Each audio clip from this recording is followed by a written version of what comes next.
அஸ்ஸலாமு அலைக்கும். நீங்கள் காதரியா டிவிக்கு சப்ஸ்கிரைப் செய்யவில்லை என்றால் இப்போதே சப்ஸ்கிரைப் செய்து கொள்ளுங்கள்.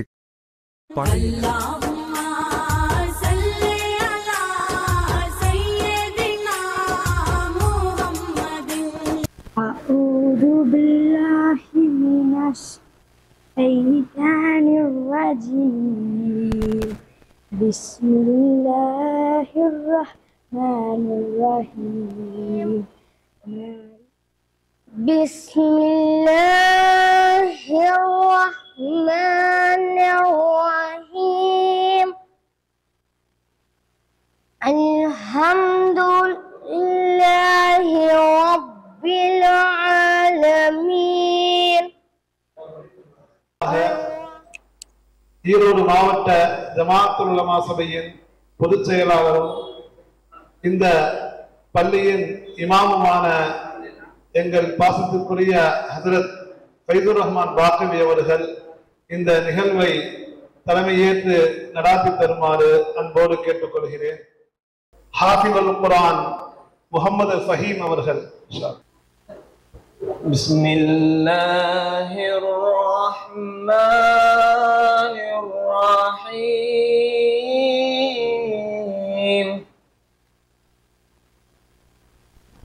لو أنزلنا هذا القرآن على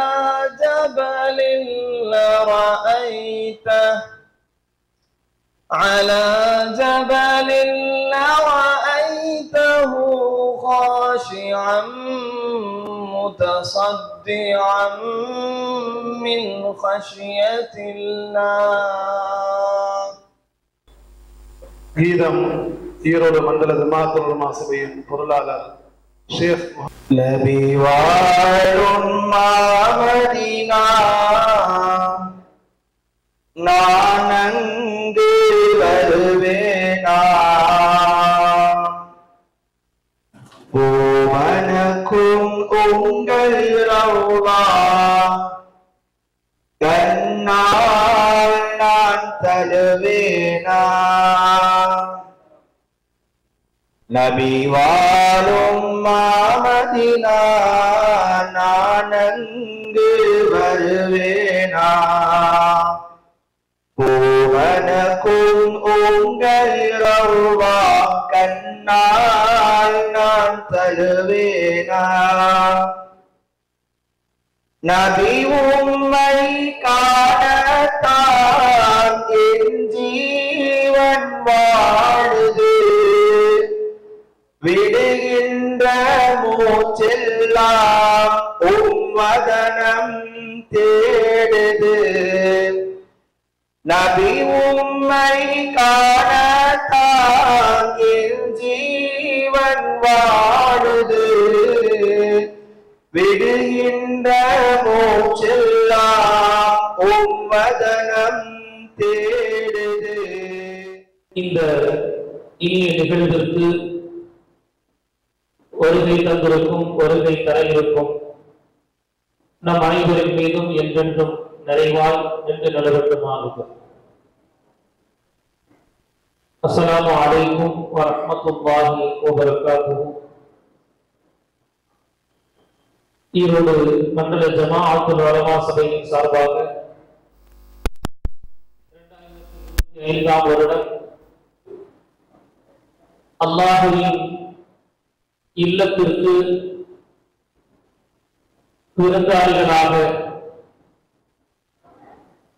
செல்ல இருக்கும் ஹாஜிகளை அவர்களின் துஆக்களை பெறும் பொருட்டு, அவர்களுக்கு இருக்கக்கூடிய ஐயங்களை தீர்த்து வைக்கும் பொருட்டு, அந்த ஹாஜிமார்களின் மேலான கவனத்தில் இருக்க வேண்டிய மசாயில்களை, விஷயங்களை நினைவுபடுத்தும், அதை ஞாபகத்தில் தக்க வைக்கும் பொருட்டு இந்த ஒரு அருமையான நிகழ்வை ஏற்பாடு செய்திருக்கிறார்கள்.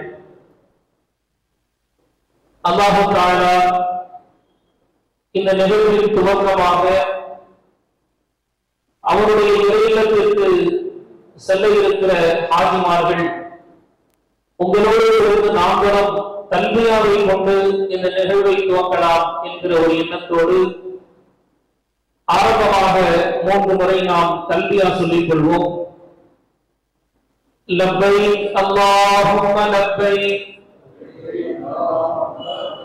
லப்பைக் லா ஷரீக லக லப்பைக் இன்னல் ஹம்த வன் நிஅமத லக வல் முல்க் லா ஷரீக லக் லப்பைக் அல்லாஹும்ம லப்பைக் لبيك لا شريك لك لبيك إن الحمد والنعمة لك والملك لا شريك لك لبيك اللهم لبيك لبيك لا شريك لك لبيك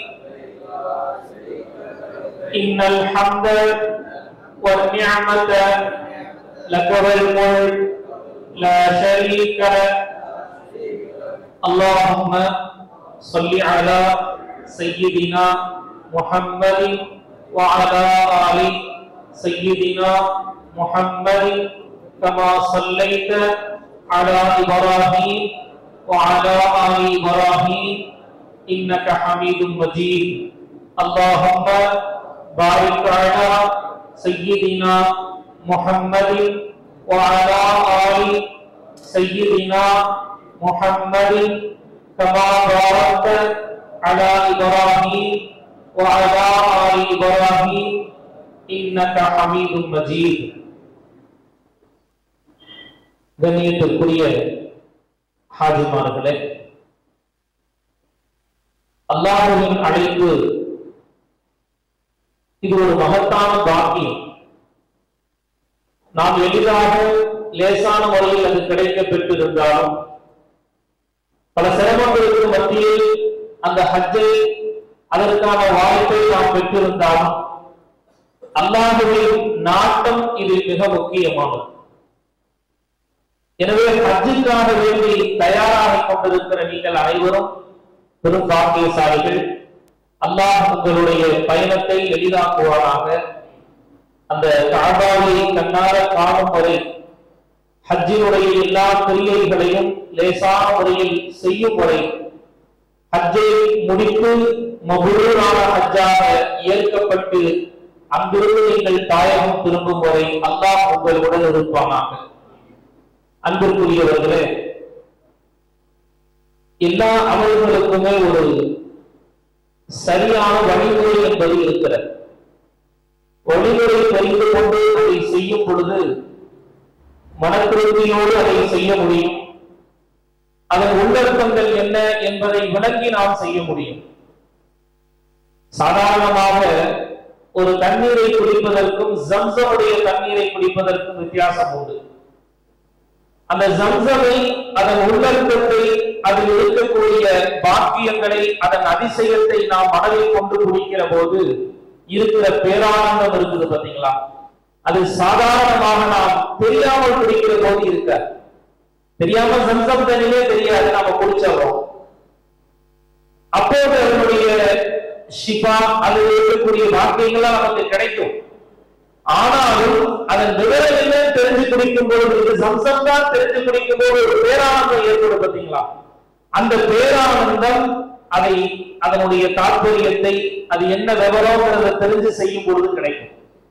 எல்லாரும் தல்பியா சொல்லிட்டு போறாங்க, நாம தல்பியா சொல்லிட்டு போறோம்.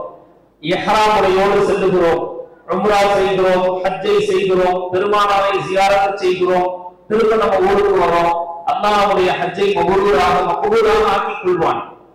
ஆனால் நீங்கள் செல்லும் இடங்களில் எல்லாம் ஒவ்வொரு விவரங்கள் இருக்கின்றன. நீங்கள் இன்ச்சு பை இன்ச்சாக அந்த விவரங்களை மனதில் பதிய வைத்துக் கொண்டால் பேரானந்தமாக ஹஜ் செய்ய முடியும். ஒரு அமலை சாதாரணமாக செய்வதற்கும் அது ஈடுபாட்டோடு ஆர்வத்தோடு செய்வதற்கும் வித்தியாசம் இருக்கு. நீங்கள் ஈடுபாட்டோடும் ஆர்வத்தோடும் ஒரு அமல் செஞ்சீங்கன்னா அந்த அமலில் இருக்கிற சிரமங்கள் உங்களுக்கு தெரியாது. அந்த அமலில் இருக்கிற எல்லா விஷயங்களும் உங்களுக்கு இனிமையாக இருக்கும். உஸ்மான் ரலியல்லாஹு அன்ஹு ஒரு இரவுல குர்ஆனை ஒரு ரக்காத்துல முடிச்சாங்கன்னு கேள்விப்படுறோம். ஹரமுக்கு வருகிறார்கள். மஸ்ஜிதுல் ஹரம் பெருமானார் ஸல்லல்லாஹு அலைஹி வஸல்லம் அவர்களுக்கு பின்னால் மூன்றாவது கலீஃபாவாக பொறுப்பேற்றுக் கொண்ட உஸ்மான் ரலியல்லாஹு அன்ஹு மக்காவிற்கு வந்து ஹரம்ல தவாஃப் செய்துவிட்டு இஷாவுடைய தொழுகைக்கு பின்னால் உண்டான பித்ரு தொழுகையை கொடுக்கிறார்கள். ஒரு ரக்காத்தில் அவர்கள் முழு குர்ஆனையும் முடிக்கிறார்கள் என்கிற செய்தியை பல இமாம்கள் பதிவு செய்திருக்கிறார்கள். வரலாற்று பூர்வமான ஒன்று. நாம் இன்னைக்கு பார்க்கிறோம், ஒரு இரவு குர்ஆனை முடிப்பது என்பது ஒரு சிரமமான விஷயம். அதை நாம் யோசித்து பார்க்கவே பிரமிப்பாக இருக்கு. ஒரு இரவு எப்படி குர்ஆனை முடிச்சாங்க? அல்லாஹு அக்பர். அந்த இடத்துல குர்ஆன் ஓதுவதற்குரிய நன்மை என்ன? வெறுமனே சாதாரணமாக நம்ம ஒரு பள்ளியில உட்கார்ந்து குர்ஆனை ஓதுறோம்னா ஒரு அலிஃபுக்கு 10 நன்மை இல்லைங்களா?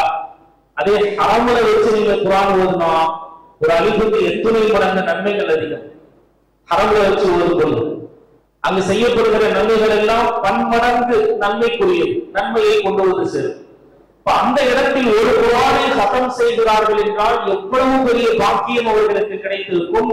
அதை எவ்வளவு மனதார அவர்கள் அந்த ஈடுபாட்டோடு சென்றிருப்பாங்க. நமக்கு இன்னைக்கு பிரமிப்பா இருக்குதுன்னா நாம் அந்த குர்ஆனோடு கொண்டிருக்கிற தொடர்பு அவ்வளவுதான், அதனுடைய விவரங்கள் அவ்வளவுதான். குர்ஆனை பற்றிய விவரங்கள் நமக்கு குறைவு. அந்த விவரங்கள் குறைவாக இருக்கிற போது அப்ப என்னன்னா அதனுடைய விஷயங்கள், அது செய்யப்படக்கூடிய ஆர்வம் என்பது, காட்டப்படக்கூடிய ஈடுபாடுங்கிறதுலாம் கம்மியா இருக்கும்.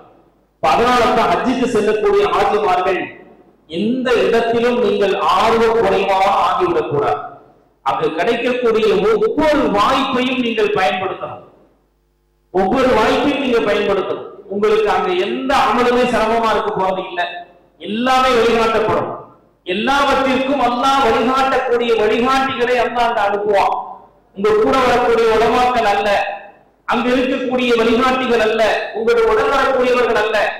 எங்கிருந்தாவது அல்லாஹ் வழிகாட்டி அமைச்சிருவான். எங்கிருந்தாவது அல்லாஹ் என்ன செஞ்சிருவானா, உங்களுக்கு தெரியாம நீங்க நிற்கும் பொழுது அல்லாஹ் அப்படின்னு நீங்க நினைச்சீங்கன்னா அந்த இடத்துல கொண்டு வந்து அல்லாஹ் உங்களை சேர்த்து விடுவான். இதை இப்படி செய்யுங்க என்று வழிகாட்டிட்டு போயிடுவான். ஆக நீங்க அமல்கள் விஷயத்துல பயந்துக்க தேவையில்லை. மக்களோடு மக்களா நீங்க போயிட்டே இருக்கலாம். ஹஜ்ஜுக்கு போனீங்கன்னா மக்களோடு மக்களா சென்று கொண்டே இருக்கலாம். உங்களுடைய ஹஜ்ஜு என்பது பூர்த்தியாகிவிடும். ஆனால் நீங்கள் அங்கே செய்ய வேண்டிய மிக முக்கியமான விஷயம் என்னன்னா, அங்கு இருக்கக்கூடிய ஒவ்வொரு நுணுக்கமான ஒரு சின்ன சின்ன விஷயங்களையும் நீங்கள் சேகரம் செய்து அதை செய்வதற்கு முற்பட வேண்டும். பள்ளிவாசலுக்குள்ள நுழைந்ததிலிருந்து பைத்துல்லாஹ்வை கண்ணால் பார்த்ததிலிருந்து ஒவ்வொரு நொடியும் ஒவ்வொரு நிமிடமும் ஒவ்வொரு நிலையிலும் நீங்கள் பார்க்கக்கூடிய எல்லாவற்றிற்குமே ஒரு பின்னணி உண்டு, ஒரு பெரும் சிறப்பு உண்டு. அந்த ஆர்வத்தை எல்லாம் கொண்டு வந்து அது தெரியுதோ இல்லையோ, யாருன்னா இந்த என்னென்ன வாக்கியங்கள் இங்க நடந்துச்சோ, நீங்க மத்தாப்புல சுத்துறீங்கன்னா தவாப்பு செய்கிற போது எத்துணை லட்சோப லட்ச கோடான கோடி கணக்கான இறை நேசர்களினுடைய காலடிகளை எல்லாம் நீங்கள் தொடுகிறீர்கள்ங்கிறதை யோசிச்சு பார்க்கணும். இந்த காபத்துல்லாஹ்வை தவாப்பு செய்கிற மத்தாப் இருக்கு இல்லைங்களா, அந்த மத்தாப்பில் நீங்கள் எடுத்து வைக்கிற ஒவ்வொரு காலடியும் கோடான கோடிக்கணக்கான இறை நேசர்களின் கால்தளப்பட்ட இடம். அல்லாஹ்வினால் மபூராக மக்பூலானாக பல ஹாஜிகளின் கால்தளப்பட்ட இடம். அங்க இருக்கக்கூடிய ஒவ்வொரு அடையாளங்கள் அல்லாஹ் அக்பர். அதற்கு பின்னால் எல்லாம் பெரும் பெரும் விவரங்கள் இருக்கின்றன. அவற்றை எல்லாம் தெரிந்து கொண்டு அந்த இடத்துல நீங்க செய்ய வேண்டிய விஷயங்கள் எல்லாம் கவனம் செலுத்த வேண்டும். அன்பிற்குரியவர்களே, முதல்ல ஈடுபாடு, ஆர்வம், விவரம் தெரிந்த பிறகு இந்தந்த விஷயங்கள் இங்கெங்க இருக்குதுங்கிறத விவரத்தை சேகரிக்கணும், தேடணும். தேடலுங்கிறது தான் மிக முக்கியமான ஒரு இடத்துக்கு நம்ம சுற்றுலா போறோம்னு வைங்களேன். சுற்றுலா போறோம், அந்த இடத்தில் சுற்றுலாவோ அல்லது வேறு ஏதாவது ஒரு தேவைக்கு போறோம். அங்க இருக்கக்கூடிய விஷயங்களை நாம் தேடி தேடி என்ன செய்வோம், இங்க என்னங்க ஸ்பெஷல், இங்க என்னங்க சிறப்பு அப்படின்னு கேட்டு அதை நாம் சேகரம் செய்து கொள்வோம் இல்லைங்களா. அதை விட நூற்றுக்கணக்கான மடங்கு அதிக ஆர்வத்துடன் நீங்கள் மக்காவில் இருக்கிற ஒவ்வொரு இடத்தையும் தேடி தேடி, இங்க ரசூல் ஸல்லல்லாஹு அலைஹி வஸல்லம் அவர்கள் முதலாக தாருல் அர்கம் ரலியல்லாஹு அன்ஹு அவர்களுடைய வீட்டில தானே சஹாபாக்கள் 6 பேரோ 7 பேரோ 8 பேரோ ஒன்று கூடி இஸ்லாத்தை கற்றுக்கொண்டார்கள். அந்த இடம்தானே இஸ்லாத்தினுடைய முதல் துவக்கம். ஒரு பிறந்த குழந்தையின் காலடியை போல மிக மென்மையாக துவங்கிய இஸ்லாத்தின் பணி அந்த தாருல் அர்க்கம் தானே. அந்த தாருல் அர்க்கம் எங்கெங்க இருக்கு என்று தேட்ட அந்த இடத்துல போய் கொஞ்ச நேரம் நின்றுட்டு வர்றது. ஹதீஜா ரலியல்லாஹு அன்ஹா அவர்களின் வீடு எங்க இருந்தது, பெருமானார் ஸல்லல்லாஹு அலைஹி வஸல்லம் பிறந்த வீடு எங்க இருந்தது என்று ஒவ்வொரு விஷயத்தையும் சேகரம் செய்து வர்றவங்க வழிகாட்டுறாங்களோ இல்லையோ, கூட வருகிறவர்களுக்கு தெரிகிறதோ இல்லையோ, நீங்கள் தேடணும். உங்கள் தேடலுக்கு அல்லாஹ் உரை கொடுப்பான். நீங்க எவ்வளவுக்கு எவ்வளவு அல்லாஹ்வை நோக்கி போறீங்களோ அவ்வளவு ரப்பு வேகமா வருவான். அந்த ஹதீஸ் நீங்க கேள்விப்பட்டிருக்கீங்க இல்லையா? அல்லாஹ்வை நோக்கி நீங்கள் நடந்தால் இறைவன் ஓடி வருவான். ரப்பை நோக்கி நீங்கள் எடுத்து வைக்கக்கூடிய ஒவ்வொரு எட்டிற்கும் பன்மடங்கு இறைவன் உங்களுக்கு முன்னோக்கி வருவான்.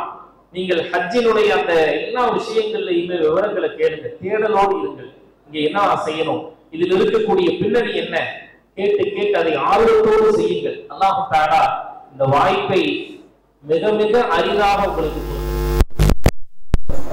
அல்ஹம்துலில்லாஹி வபதா வஸ்ஸலாத்து வஸ்ஸலாமு அலா மன் லா நபிய்ய பஅதா அம்மா பஅத். قال الله تعالى في كتابه القديم الفرقان المجيد بعد أعوذ بالله من الشيطان الرجيم بسم الله الرحمن الرحيم سبحانك لا علم لنا إلا ما علمتنا إنك أنت العليم الحكيم. وقال الله تعالى في آية أخرى وتزودوا فإن خير الزاد التقوى صدق الله العلي العظيم. قال النبي صلى الله عليه وسلم الحج مبرور ليس له الجزاء إلا الجنة أو كما قال رسول الله صلى الله عليه وسلم. கண்ணியத்திற்கும் மிக்க மரியாதைக்கும் உரிய உலமா பெருமக்களே, பேரன்பிற்கும் பெரும் பாக்கியமும் பெற்றிருக்கின்ற சமூகம் தந்திருக்கிற ஹாஜிமார்களே, ஹாஜாக்களே, இந்த நிகழ்வை கண்ணியப்படுத்துவதற்காக இந்த சபையில் அமர்ந்திருக்கின்ற பெரியவர்களே, தாய்மார்களே, சகோதரிகளே, அல்லாஹ் ஜல்லஷானஹு வ தஆலா இந்த மஜ்லிஸை அங்கீகரித்துக் கொள்வானாக.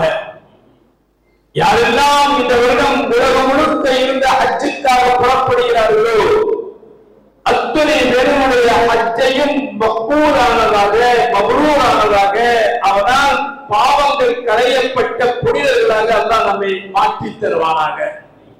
நீடிச்ச ஆயுளோடு, நிறைந்த பாக்கியங்களோடு, சரீர சுகங்களோடு அல்லாஹ் நம்மை எல்லாம் வாழ வைப்பானாக. யாருடைய ஹஜ்ஜுகளை அவன் தன்னுடைய பிரத்தியோகமான பார்வையை கொண்டு தேர்ந்தெடுத்துக் கொள்கிறானோ, யாரின் மீது தன்னுடைய அற்புதமான அன்பை, பெரும் கிருபைகளை அல்லாஹ் இறக்கி வைக்கிறானோ அப்பேற்பட்ட புனிதர்களாக நம்மை எல்லாம் அல்லாஹ் ஆக்கி தருவானாக.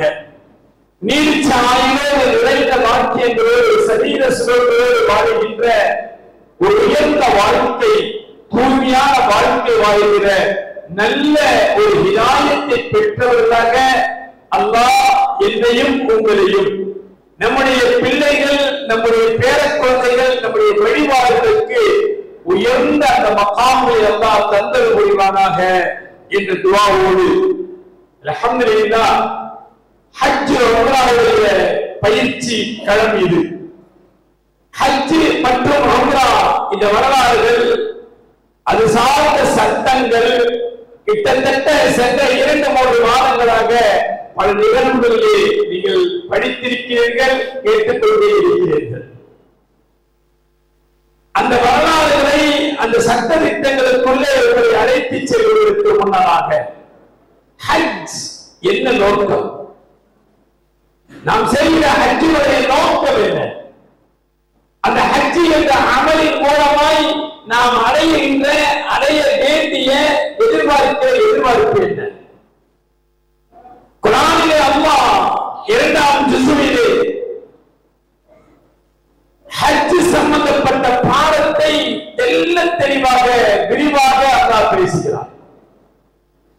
ஹஜ் அஷ்ஹுருல் மஅலூமா, ஹஜ் என்பது குறிப்பிட்ட மாதங்களிலே அந்த புனித பயணம் ஒரு நோக்கத்திற்காக. ஹஜ் என்ற அந்த உயர்ந்த அமல், அதன் மூலமாய் நீங்கள் பெற வேண்டிய வாக்கியம் என்ன என்று எக்கச்சக்கமான வரலாறுகளை அல்லாஹ் ஒரு பக்கம் முழுக்க தெள்ளத் தெளிவாக பாடம் நடத்துகிறார். அந்த நடத்துகின்ற பாடத்திலேயே ஹஜ்ஜின் மூலமாய் நீ பெற்றுக் கொள்ள வேண்டிய பெரும் பாக்கியம் என்ன தெரியுமா? அந்த வசனங்களுடைய முடிவு கடைசியாக சொல்லுவான்,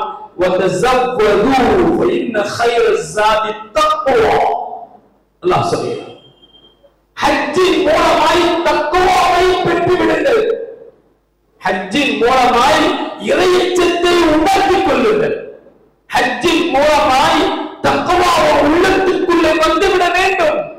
ஹஜ் என்ற அமல் முடியும் பொழுது ஒரு உள்ளம் முழுக்க முழுக்க அல்லாஹ்வுக்கு சொந்தம் என்று ஆகிவிட வேண்டும். உன் உள்ளத்துக்குள்ளே அல்லாஹ்வை தவிர வேறு யாரும் இல்லை என்ற உணர்வு உனக்குள்ளே வர வேண்டும். ஹஜ்ஜின் மூலமாய் தக்வாவை பெறுங்கள். குர்ஆனில் அல்லாஹ் சொல்கிறான், ஹஜ்ஜுக்கு புறப்படுகிற ஹாஜிமார்களே, உடைய பயணத்துக்கு முன்னால் நீங்கள் செய்ய வேண்டியது என்ன தெரியுமா? பயண ஏற்பாடு செய்யணும் அல்லவா? அந்த பயண ஏற்பாட்டுடைய முதல் நீங்கள் செய்ய வேண்டிய வேலை என்னவென்று கேட்டால், உங்களுடைய பயணத்தின் முதல் ஏற்பாடு தக்வா. தக்வாவை பெற்றுக் கொள்ளுங்கள், தக்வாவை அடைய முயற்சியுங்கள். தக்வாவின் மூலமாக என்ன கிடைக்கும்? ஒரு மனிதன் ஹஜ் செய்கிறார் என்றால் அந்த ஹஜ்ஜின் மூலமாய் அவர் தக்வாவை பெற்றுவிட வேண்டும். தக்வாவை பெற்றுவிட்டால் என்ன நடக்கும்? லிகாஉ ரப்பி, ரப்பின் தரிசனம் கிடைக்கும். ஹஜ்ஜுக்கு போறோம், கஅபாவுக்கு போய் நிக்க போறோம், கஅபத்துல்லாஹ் போய் பார்க்கிறோம். கஅபாவை பார்க்கும் பொழுது அந்த கருப்பு கட்டிடத்தை நாம் பார்ப்பவர்களாக இருப்பவையானால் அதனால என்ன பிரயோஜனம்? இல்லை இல்லை இல்லை. அந்த கருப்பு கட்டிடத்துக்கு முன்னால் நாம் போய் நிற்கிறோம் என்றால், அப்படி நிற்கும் பொழுது கஅபாவை பார்க்கும் பொழுது ரப்பின் நூர் இறங்குகின்ற இடம், ரப்பின் வெளிச்சம் இறங்குகின்ற இடம், ரப்பின் ரஹ்மத் இறக்கப்படுகின்ற இடம். அந்த நூரை, அந்த வெளிச்சத்தை, அந்த அஹம்மியத்தை புரிய வேண்டும். அந்த அஹம்மியத்தை புரிய வேண்டும். நீங்கள் போவது அல்லாஹ்வுடைய இல்லம். நாம் ஹஜ்ஜுக்கு உம்ராவுக்கு செல்லுவது அல்லாஹ்வுடைய வீடு என்ற எண்ணத்தோடு இல்லை. அல்லாஹ் இருக்கிறான், அல்லாஹ் இருக்கிறான். என் ரப்பை தரிசிக்கப் போகிறேன். அல்லாஹ் அந்த உயர்ந்த நசீபை நமக்கெல்லாம் தருவானாக. யாரெல்லாம் ஹஜ் உம்ராவுக்கு போகிறார்களோ திரும்பி வரும்போது அல்லாஹ்வை பெற்று வருகின்ற ஒரு உயர்ந்த பாக்கியங்களை எல்லாம் தருவானாக. மனசார காதலோடு போக வேண்டும், அங்கு காதலோடு போக வேண்டும். அல்லாமா ஹசன் பஸ்ரி ரஹ்மத்துல்லாஹி அலைஹி மிகப்பெரிய இறைநேச செல்வர், வரலாறு படித்தவர்களுக்கு தெரியும், பிரமாண்டமான இறைநேச செல்வர். அவர்கள் ஹஜ்ஜுக்கு போனாங்க. நம்மளும் ஹஜ்ஜுக்கு போறோம். இப்ப அவங்க எப்படி போனாங்க? சுப்ஹானல்லாஹ் சுப்ஹானல்லாஹ். பஸ்ராவில் இருந்து புறப்பட்டு இன்றைய ஈராக்ல இருக்கக்கூடிய பஸ்ராங்கிற ஒரு நகரம், அங்கு புறப்பட்டு 2 வருஷ பயணத்துல மக்காவுக்கு போறாங்க. 2 வருஷ பயணத்துல மக்கா போறாங்க.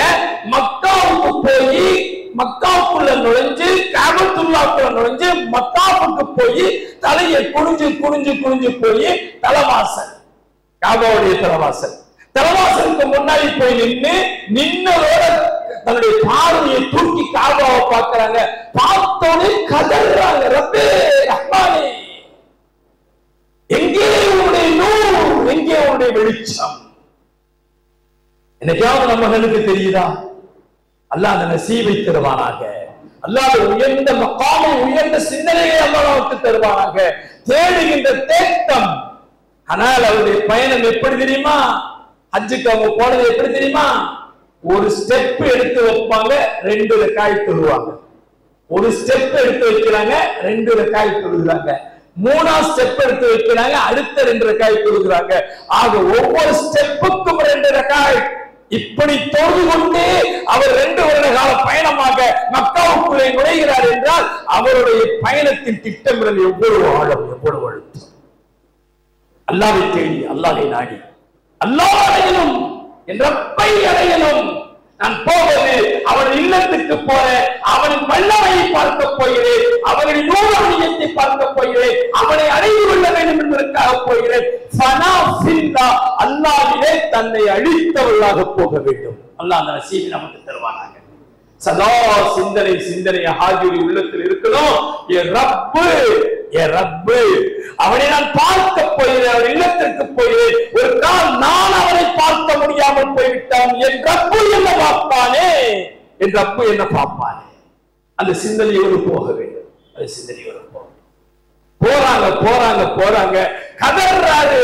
எங்க ரஹ்மானே, உன்னுடைய நூறாணியத்தை எங்க? காபத்துல்லாஹ் ரஹ்மத் இறங்கிட்டே இருக்குல்ல. காபத்துல்லாஹ்ல ஒவ்வொரு நாளும் 120 ரஹ்மத்துகள் இறக்கப்படுகிறது. ஹதீஸிலே பெருமானார் ஸல்லல்லாஹு அலைஹி வஸல்லம் சொல்றாங்க, அல்லாஹ்வுடைய வீடு அது, என்னுடைய இல்லம் அது, அங்கு வருபவர்களெல்லாம் என்னுடைய விருந்தினர்கள். முயூஃபுர் ரஹ்மா, என்னுடைய விருந்தினர்கள் நீங்கள். நம்மளை பார்த்து சொல்றாங்க, என்னுடைய விருந்தினர்கள் நீங்க. ஏன் வீட்டுக்கு வர்றீங்க? என் வீட்டிலே வைத்து உங்களை கண்ணியப்படுத்துவது என் மீது கடமை. கண்ணியப்படுத்துவது, முகமலர்ச்சியோடு நான் உங்களை வரவேற்கிறேன். அல்லாஹ் சொல்கிறார். அப்ப வரவேற்கிறவன் அங்க நிற்கிறான், வரவேற்கப்படுகின்ற நாமும் அங்க இருக்கிறோம். சந்திப்பு என்பது நடக்கிறமா இல்லையா? சந்திப்பு என்று வாழுமா இல்லையா? அதற்கான தேட்டம் இப்ப இருந்து தர்த்தீபாகணும். இப்ப இருந்தே தக்குவா இறையச்சம் தூய்மை நம்மை நாமே சரி செய்து கொஞ்சம் கொஞ்சமாய் அந்த சிந்தனையில இருந்து ஹசன் பஸரி போய் நின்னு காபாவை தலையை தூக்கி பார்த்து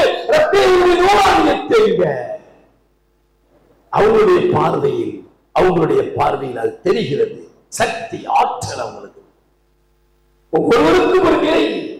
சாதாரணமா ஒரு மனிதன் ஒரு ஹாஸ்பிட்டல் போகிறார், இசிஜி எடுக்க சொன்னாங்க.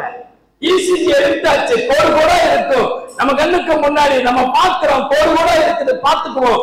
நம்ம கண்ணுல தெரிகிற கோடு டாக்டர் கண்ணுல தெரிஞ்சா டாக்டர் என்ன சொல்ற? பேஷண்ட் யார்? இந்த இசிஜிக்குரிய பேஷண்ட் யார்? நான் தான் சார். நிச்சயமா இந்த இசிஜி கூட ஆளு உயிரோடு இருக்கவே முடியாது. நீ என்ன முதலப்படு?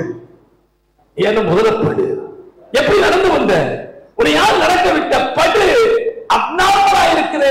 நீ பாதிப்புல இருக்கிற, நீ என்னவோ ஆகப்போன உனக்கு உடனுக்குடனே பரவ.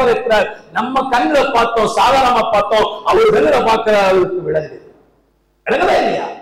சாதாரணமான விஷயம். போறோம், ஒரு டாக்டர் எக்ஸ்ரே எடுத்துட்டு வாங்கிறாரு, எக்ஸ்ரே எடுத்துட்டு போறோம். நம்ம பார்க்கிறோம், கோடு கோடா உள்ள தெரியும், புகை மூட்டமா தெரியும், அப்படி ஜாலியா போகும். அதை கொண்டு டாக்டர்கிட்ட கொடுத்தா டாக்டர் பார்த்தோடு துடிக்கிறார். என்ன செஞ்சு வச்சிருக்கிறார்? உன்னுடைய உறுப்பு ஒண்ணு சரியில்லையே, எப்பயோ மோட்டா போவாங்க, இன்னும் உட்கார்ந்து கிடக்குறீங்க. பாக்கிறமா இல்லையா? அவர் பார்வைக்கு விளங்குகின்ற சில விஷயம் யாருக்கு விளங்கல? நமக்கு விளங்கல. அதே மாதிரிதான் ஹஜ்ஜுக்கு போகிற ஹாஜியுடைய உள்ளம் எப்படி இருக்கணும்னா, நான் ரப்பின் இல்லத்துக்கு போகிறேன், ரப்பின் வல்லமை உள்ள இடத்திற்கு போகிறேன், என் ரப்பை சந்திக்க போகிறேன். தேட்டம். ஹசன் பஸரி கதறி அழுகிறாங்க, எங்கே ஒரு அல்லாஹ்வுடைய முகத்திலிருந்து ஹசன் பஸரிக்கு அறிவிப்பு செய்யப்படுகிறது. அவர்களுக்கு விளங்க வைக்கப்படுகிறது. நீங்கள் எவ்வளவு பெரிய பயணம், அவருடைய வரலாறு பார்த்து விட்டோம். ஒவ்வொரு ஸ்டெப்புக்கும் 2 காயத்தை ஒதுங்கி போறதா ஹஜ் பயணத்துக்கான ஏற்பாடு எவ்வளவு பிரமாண்டம். ஆனால் போய் நின்று அழுகும் பொழுது, கதறும் பொழுது அசரீரியாக அவருக்கு பெயர் சொல்லப்படுகிறது. உம்மை விட இன்னொரு பெண்ணின் மீது நாம் வைத்த அன்பின் காரணமாக. இந்த வார்த்தை விளங்கு. உம்மை விட இன்னொரு பெண்ணின் மீது நாம் வைத்த அன்பின் காரணமாக என்னுடைய நூறு அந்த பெண்ணை வரவேற்க செய்து நிற்கிறது. அது ராபியத்துல் பஸரிய்யா ரஹ்மத்துல்லாஹி அலைஹி. ஹஸரத் ராபியத்துல் பஸரிய்யா இங்க விளங்கணும். ஒன்று நம்ம அல்லாஹ்வின் மீது நேசம் கொள்வது, இன்னொன்னு ரப்பு நம்மை நேசிப்பது. அல்லாஹ்வின் மீது நாம் நேசம் கொள்வது என்பதை விட அல்லாஹ் நம்மை நேசித்து விடுவாரையானால் எவ்வளவு பெரிய வாக்கியம். தக்வாவை உருவாக்கிக் கொள்வதற்காக ஹஜ்ஜுக்கு போங்க, தக்வாவை உருவாக்குங்க. தக்வாவை பெற்று விட்டால் அதனுடைய தீர்வு என்ன தெரியுமா? அண்ணல் பெருமான் ஸல்லல்லாஹு அலைஹி வஸல்லம் சொன்னார்களே, அல் ஹஜ்ஜுல் மப்ரூர், ஒப்புக்கொள்ளப்பட்ட ஹஜ், ஒப்புக்கொள்ளப்பட்ட ஹஜ். அதற்கு கூலி என்ன?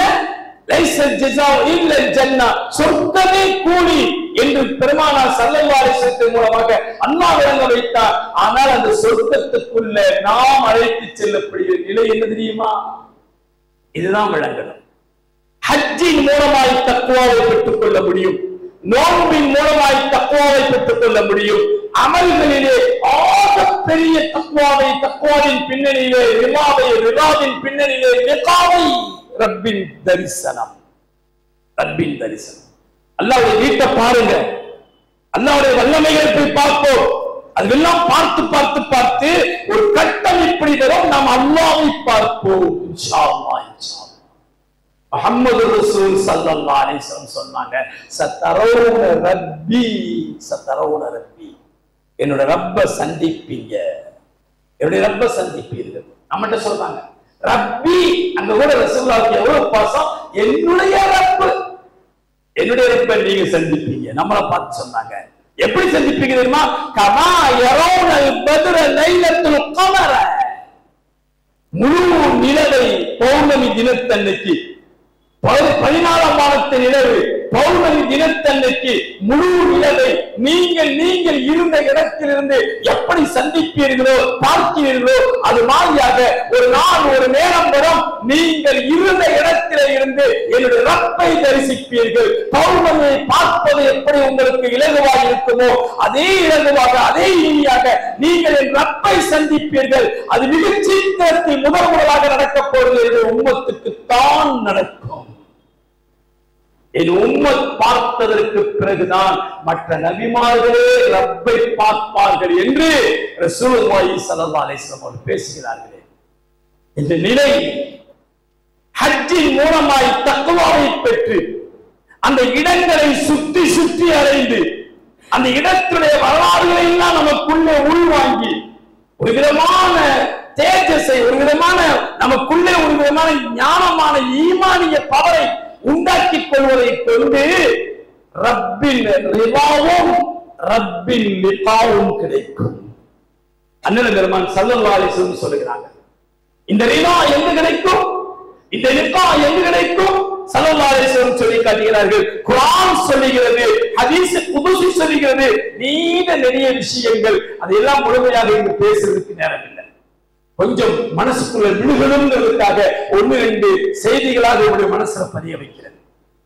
பெருமானார் ஸல்லல்லாஹு அலைஹி வஸல்லம் சொல்றாங்க, நாளைய கியாமத்துல உலகமே 1-2 வைக்கிற மஹ்ஷர்ல அல்லாஹ் அரிசியில இருப்பான், நாம் மஹ்ஷர்ல இருப்போம். அல்லாஹ் கடைசியில சொர்க்கவாதிகள் சொர்க்கத்துக்காக, நரகவாதிகள் நரகத்துக்காக பிரிக்கப்பட்டதற்கு பிறகு சொர்க்கவாதியத்தை ரப்பு பேசுமா? ரப்பு பேசும் பொழுது சொல்லுவா, நான் கொடுத்த வாக்குறுதி நிறைவேற்றப்பட போகிறது, சொர்க்கம் சொர்க்கத்தை நாங்கள் தயாரிக்கப்பட்டிருக்கிறது, நீங்கள் எல்லாம் சொர்க்கத்துக்கு சொந்தக்காரர்கள், சென்று விடுங்கள் என்று அல்லாஹ் அவன் அரிசியில இருந்து நாம் மஹ்ஷரிலே இருக்கும் பொழுது ரப்பனிடம் நேரடியாக பேசுவான். பேசும் பொழுது இந்த கூட்டம் சொல்லுமா, இந்த கூட்டம் சொல்லுமா? எந்த கூட்டம் ரப்பிடத்திலே பேசப் போகிறதோ அதிலே உள்ளவர்களாக அல்லாஹ் என்னையும் உங்களையும் மாற்றி தருவானாக. நம்முடைய பிள்ளைகள், நம்முடைய பேர குழந்தைகள், நம்முடைய வழிபாடுகளுக்கு அந்த நசீபை தருவானாக. அப்படி பேசும் பொழுது இந்த மக்கள் சொல்வார்களாம், ரப்பே ரஹ்மானே, சொர்க்கம் நோக்கம் அல்ல, எங்களுக்கு சொர்க்கம் நோக்கம் அல்ல, எங்களுடைய ஹஜ் சொர்க்கத்துக்காக அல்ல, எங்களுடைய நோன்பு சொர்க்கத்துக்காக அல்ல, எங்களுடைய தக்வா சொர்க்கத்துக்காக அல்ல என்று சொல்லும் பொழுது அல்லாஹ் கேட்பானா, அவ்வாறு என்றால் என்ன கேட்கிறீங்க? சொர்க்கமே வேலைன்னா என்ன கேட்கிறீங்க?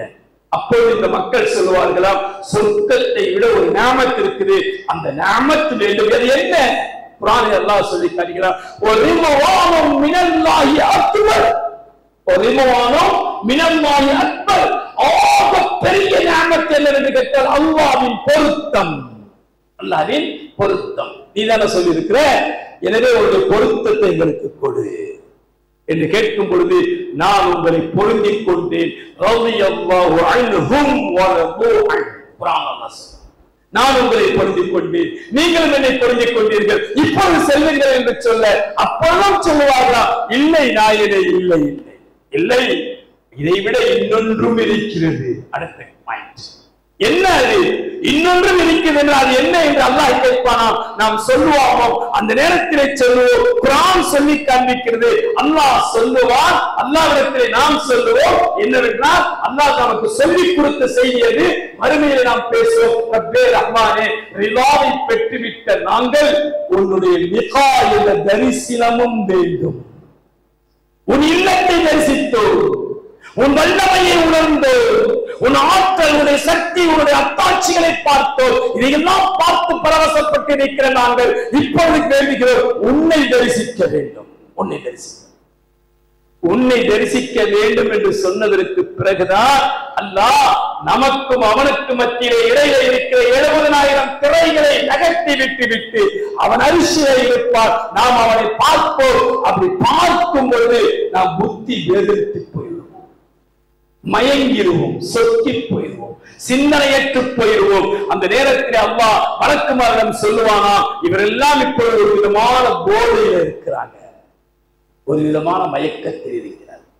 அந்த மயக்கத்தின் நமூனா ரப்ப சந்திக்க போறோம்ல, அப்ப ஏற்பட போகிற அந்த சுவை, அந்த டேஸ்ட், அந்த பிரம்மாண்டம், அந்த மயக்கம் தெரிகிறதுக்கு முன்னாடி அப்படியே இதை கூட்டிக் கொண்டு போய் சொர்க்கத்தில் சஹாபாக்கள் கேட்கிறாங்க ரசூலுல்லாஹ்ட்ட, யா ரசூலல்லாஹ், அப்பேற்பட்ட ஒரு நசீப் நடந்து எங்களை எல்லாம் கொண்டு போய் சொர்க்கத்துக்குள்ள சேர்த்துட்டா அதுக்கு பிறகு ரப்ப பார்க்க மாட்டோமா?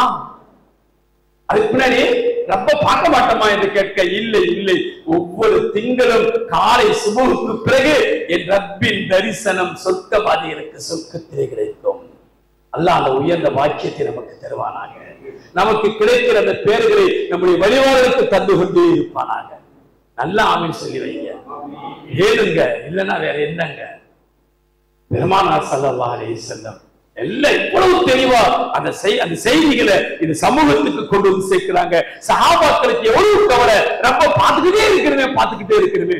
நீங்க காபாவுக்கு நம்ம போறோம், காபாவை பார்க்கிற ஒவ்வொரு தடவையும் ஒரு அழகு. எத்தனை முறை பார்த்தாலும் அத்தனை முறை அழகு, எப்படி பார்த்தாலும் அவ்வளவு அழகு. எத்தனை முறை போங்க, போக போக போக போக தேடும் தேடும் தேடும் மனசுக்குள்ள ஒரு நூறானியத்து உருவாகும். மனசுக்குள்ள ஒரு தெளிவு, ஒரு பெரிய பேரொளி, ஒரு வெளிச்சம் நம்முடைய உள்ளத்தில் ஏற்பட்டுக் கொண்டே இருக்கும். அதை நாம் அனுபவிக்கத்தான் போகிறோம் இன்ஷா அல்லாஹ். அல்லாஹ் இந்த மனிதர்களை இழுத்துக் கொண்டு போய் சொர்க்கம் விடுங்கன்னு சொன்ன பொழுது மலக்குமார் கைது போயிடுவாங்க, ரொம்ப பேர் கூட்டி போயிடுவாங்க. ரொம்ப பேர் கொண்டு போய் சேர்க்கப்பட்டிருக்கோம். சேர்க்கப்பட்டதற்கு பிறகும் ஒரு கூட்டம் நின்ன இடத்துல நிற்பாங்க. அவங்களை மலக்குமார்களால் இழுக்க கூட முடியாது, நகட்ட கூட முடியாது.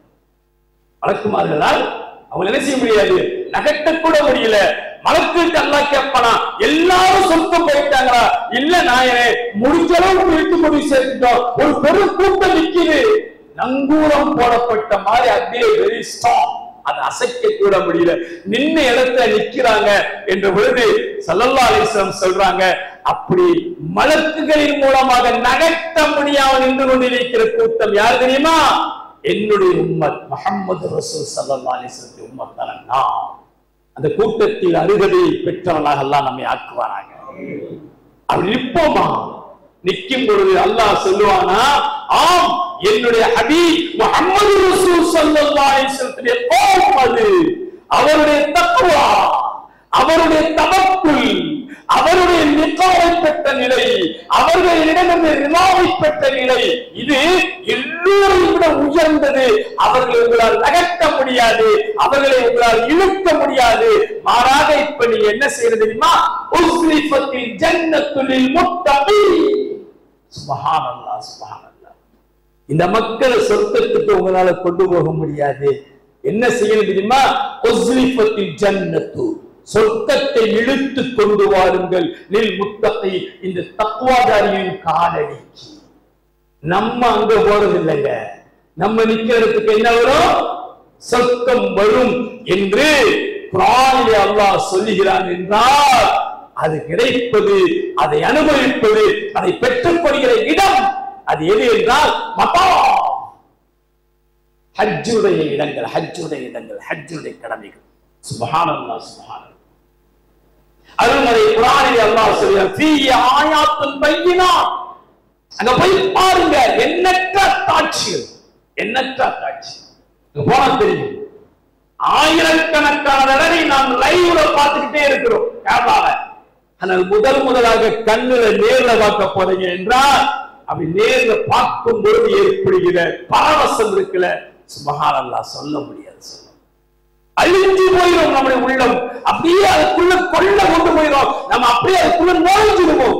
அந்த நேரத்தில் எனக்கு மௌத்து வந்தா கூட பரவாயில்லை என்று உள்ளம் சொல்லும். உள்ளம் சொல்லும், அது சொல்லணும். அதை பெற்றுக் கொள்வதற்காகத்தான் அல்லாஹ் இந்த பாக்கியத்தை நமக்கு தருகிறான்.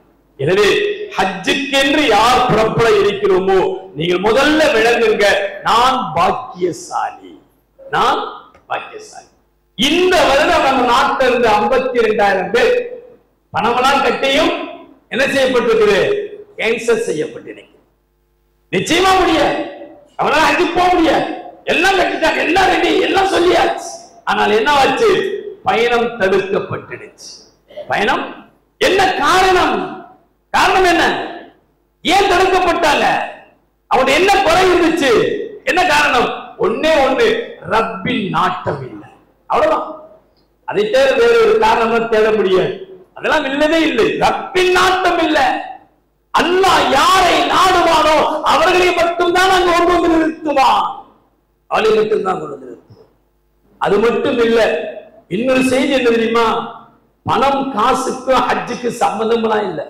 அது ஒரு காரணம் இருக்கலாமே தவிர பணம் உள்ளவங்க எல்லாம் ஹஜ்ஜு செஞ்சிடறாங்களா, இல்ல பணம் இல்லாதவங்க ஹஜ்ஜை செய்யாம இருக்கிறாங்களா? எத்தனை பள்ளிவாசலுடைய மோதினார் ஹஜ்ஜுக்கு போறார். மோதினாருக்கு என்ன சம்பளம் கொடுப்போம்? மாசத்துக்கு 50,000 கொடுப்போமா?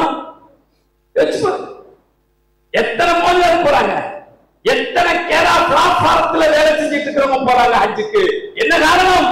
நாடிட்டான் ரப்பு, நாடிட்டான், நாடிட்டான். திண்டுக்கலுக்கு பக்கத்தில் பிளாத்துல ஒரு சின்ன கிராமம். அந்த கிராமத்துல ஒரு வயசான ஒருத்தர், நடந்த நிகழ்வு நம்ம விளைவிக்கிறதுக்கான சொல்றேன். வயசான ஒருத்தர், அவருக்கு ஒரு பைத்தியம், யாரை கண்டாலும் முசாஃப் பண்ணுவார். முசாஃப் பண்ண ஹஜ்ஜுக்கு போறாங்க, யாரை கண்டாலும் ஹஜ்ஜுக்கு போறாங்க, துஆ செய்யுங்க, ஹஜ்ஜுக்கு போன துஆ செய்யுங்க, ஹஜ்ஜுக்கு போன துஆ செய்யுங்க, இப்படியே பேசிட்டே இருப்பாரு. அந்த ஊர் பள்ளிக்கு யாரு போனாலும் அவங்களுக்கு என்ன மாதிரி வேலை செஞ்சுக்கிட்டே இருப்பாரு. ஊருக்கு இப்படியே நடந்துகிட்டே இருந்துச்சு. நான் சொல்லணும், 20 வருஷத்துக்கு முன்னாடி ஒரு நிகழ்வு நடந்துகிட்டே இருந்துச்சு.